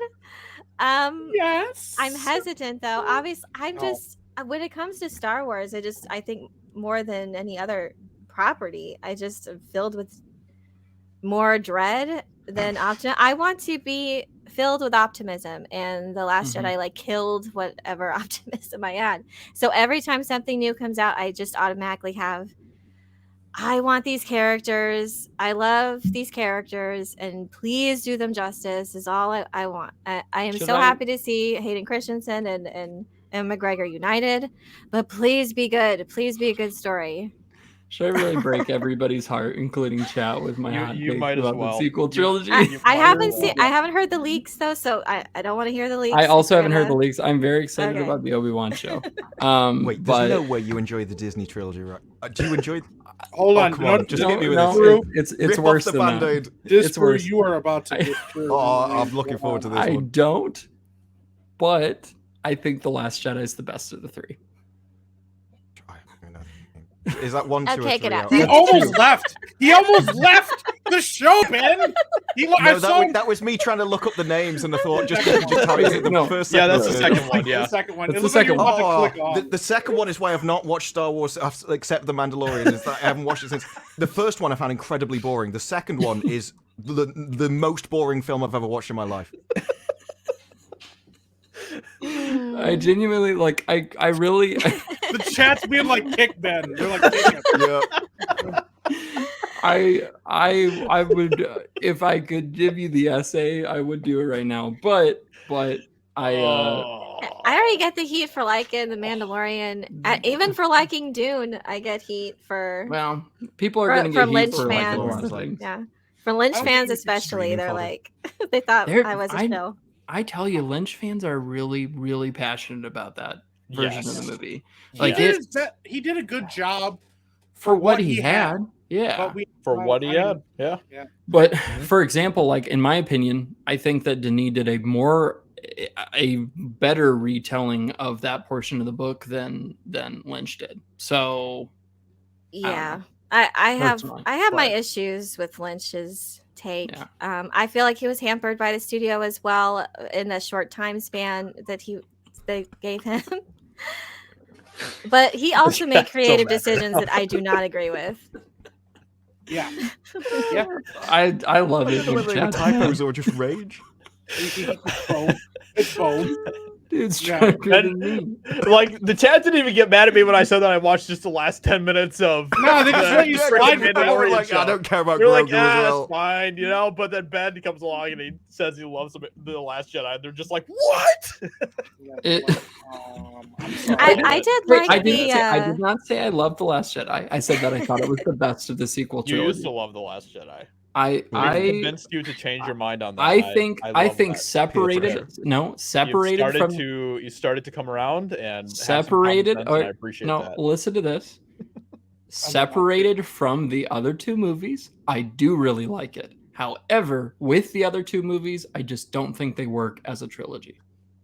I genuinely That's a just lot don't. of word salad, Ben. That is a Yeah, lot well, of word salad. It's I can different. see You know, what you mean. Justification. you I know what can I see mean? what It's you like mean. as a solo film, I liked a lot of the ideas. I thought it was really interesting, and then I just didn't It's think. not a good movie, Ben. I will say this. I will say this.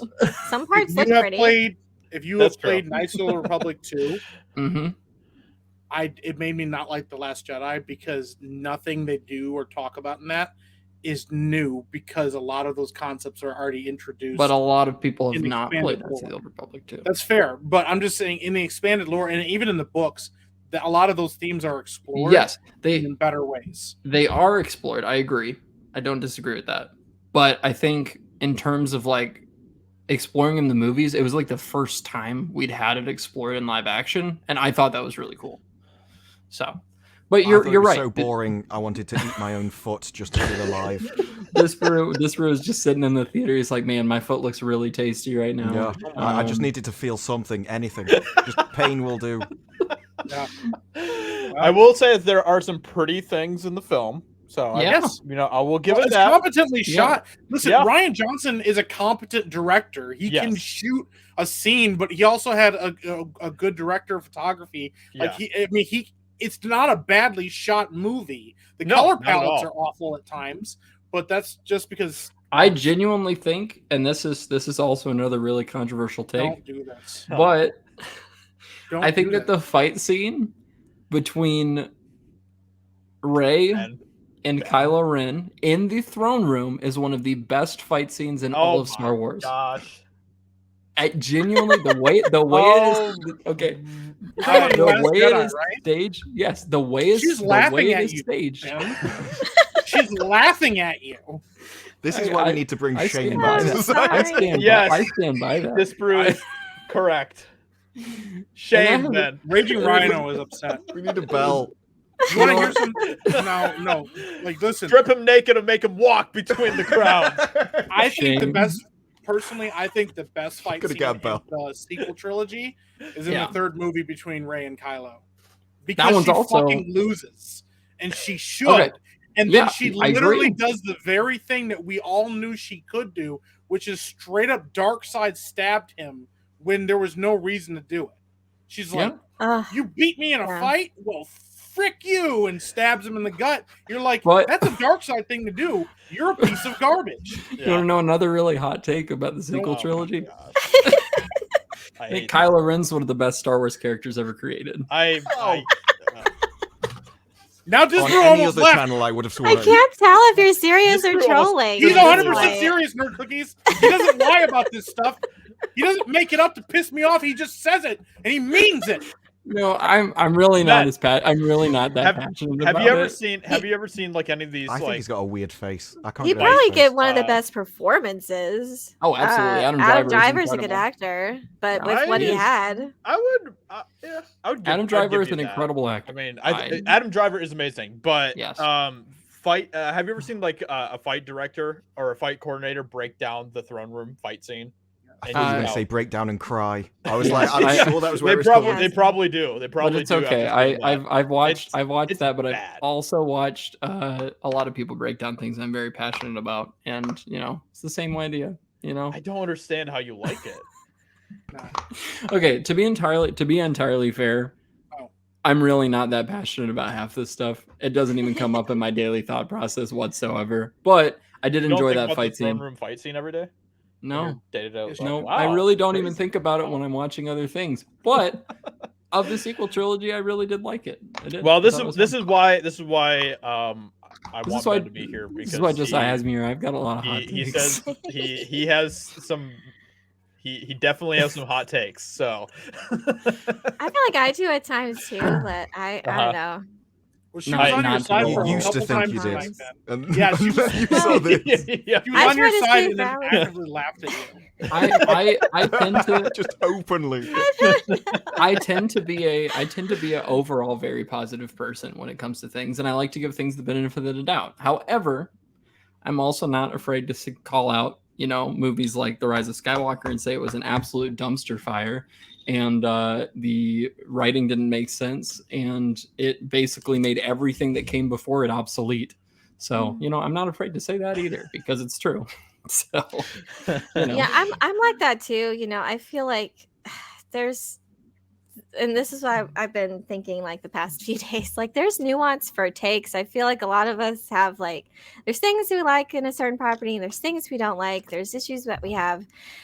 As long as we don't like, impute motivations behind those takes, like, oh, well, you must be a fake fan, you must be a shill, or you must be, you must hate women, or you must hate people of color, you must be a fake fan.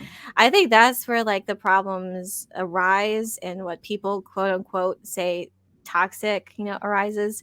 I don't care. I don't care if you like it. That's fine. That's fine. Yeah. I don't like it, but that's just me. But it's like, I don't need to impute motives like from like why you like it. Well, you're just fake, and you don't have to do that. Well, and, I do agree with you, Elaine, on that. I think it's ridiculous when people, stoop to that level of like attacking character over, movie opinions and stuff. Right. But I do love to fight about movie opinions. I'm fine with directing any ire, like rightly so, at Amazon or at Lucasfilm. Yeah. Like, I'm fine with doing that. Oh, I'll call that out all day. Yeah. Like, and believe me, Josiah and I have fought about many movie opinions in the years, and it's always been really funny. I just have to point this out. GR says the Princess Bride has a better sword fighting scene. The sword fighting scene in The Princess Bride is goated. So it's so good. Dude, that's one of the best movies of all time. Real so quick, good. I know Nerd Cookies has to get going here, but I Disbrew shared a link. Go ahead, talk about that real quick, Disbrew, because this sums up everything we've been talking about tonight. The OneRing.net came out and said a couple of days ago, sharing this for all our fellow Lord of the Rings enthusiasts and media outlets who might get discouraged by toxic Tolkien takes on YouTube. It's the algorithm's fault and does not represent an honest view of our fandom. It's their fandom. It's not anyone else. No, if you have a bad take on you're not actually in the fandom anymore. They've kicked you out of it. They don't want you in it, and that all comes from the fact of people switch to cover other topics because it gets views, and like, oh no, nobody actually thinks that Rings of Power could be awful. They're just lying because the algorithm. I don't think they realize how the algorithm works in the fact that people actually have to watch, want to watch it. So they clearly agree, otherwise they wouldn't be watching the stuff in the first place. No, YouTube just sends videos at people, and then they just watch it, whether they agree or not. That's how it works. It's magic, you see. Magic. Yeah. My favorite part is partway down in the comments, somebody just shows the 1.6 million downvotes, and they're like, right. Yep, right there. Yeah. That's the algorithm's fault. Yeah, exactly. The algorithm. Yeah. That darn algorithm, man. Always getting in the way. This is the dumbest take I've ever seen in my life. Oh, they do that, like they have a take like this kind of every day. It's just insane stuff. They have a lot of people blocked. I feel at this point they're talking out of their butt. I'm blocked by the one. I have to look at this through the Epicverse account because I'm blocked by them. So well, they just happen to do the official streams and stuff for Amazon. You see so they're completely unbiased. They're not tied to it at all. No, not at all. No. It's the algorithm, everyone. The algorithm. We figured it out, guys. It's anyone that wants to watch this stuff, they just weren't happy. They just got forced there. Just appeared on the page and they just had to click it. Crazy stuff. Anyway, love to see it, but not really. Everyone, that is going to be it for this this episode of the Epicverse live show. And it was great having Elaine on tonight. So thank you so much for coming on. We appreciate it. Amazing. Yeah, thank you for inviting me. This was a lot of fun. Yeah. And thank you to the rest of you as well. Mike, do you have anything going on that you want to let people? As always, check me out on Twitch, _epic_Mike. You can check me out on YouTube under the same tag. I'm here every Saturday. Josiah makes me be here. He doesn't give me an option. He's like, your Saturdays now belong to me. Mandatory. No, I owe him because I tried to kill him one time. So it kind of evens it out. But yeah, you can check me out. Next week going to be ramping up streaming a lot more because I got a lot more freedom next week for various reasons. So yep. Disbrew. Disbrew on YouTube and Twitch. There's going to be more Rings of Power stuff coming. especially as you can tell when people like the OneRing.net come out with stuff like that. It's all in preparation to build up to something that Amazon's going to release, because they'll know the embargo date when this is coming, and there's so much stuff coming out. People are changing their minds, putting out tweets that, I officially I work with Amazon now, and then starts posting all of articles defending Amazon and say everything's going to be amazing. All of a sudden, changing their mind of what they had before. It's really interesting stuff. So we're going to be talking about a lot of that as time goes on. So if you're interested in anything to do with that, or Kenobi, which I'll be reviewing as well, then you can find Disbrew on YouTube. Yes. Yeah, definitely go subscribe to Disbrew. He's awesome over there. So Ben, what do you got going on? I'm just here on Saturday. There you go. There I go. I like that Mike said he's hit, like, all his Saturday is owned by Josiah. It's like you only got to be here for a couple of hours, but he's taking the entire day anyway. Josiah only owns this part of my Saturday, but that's okay. But yeah, I mean, you can follow me on Twitter at @BeEpicBen. I think it's been linked in the chat a few times if you want to. I don't really tweet, but if I had more followers, I might tweet more. So. There you go. Selling yourself. Wow. Yeah. You follow him. Guess how you get those followers, Ben? Tweeting more, I guess. Yeah, crazy, right? No, Twitter, telling man. people if you follow me, and I'll then tweet more. obviously on the subtopic that we talked about today, I am in the process of writing a novel, the first novel of a trilogy that's science fiction dystopian for young adults, which I will hopefully be promoting towards the end of the year. But I really don't know the full strategy with it yet, because there's a lot more work to be done still. But I'm excited about it. I love it. It's great. And Elaine, what do you have going on? Well, yeah, you can check out my YouTube channel. I cover sci-fi and fantasy news and lore, Nerd Cookies. You can also follow me on Twitter at Nerd Cookies, and I also have a Twitch, Nerd Cookie Arcade, and hopefully I'll get my gaming set up going again, and so you'll see me there as well. But yeah, just I'll have some more Dune lore coming out, some exciting videos planned down the pipeline. So yeah, that's it. Nice. Awesome. That's awesome.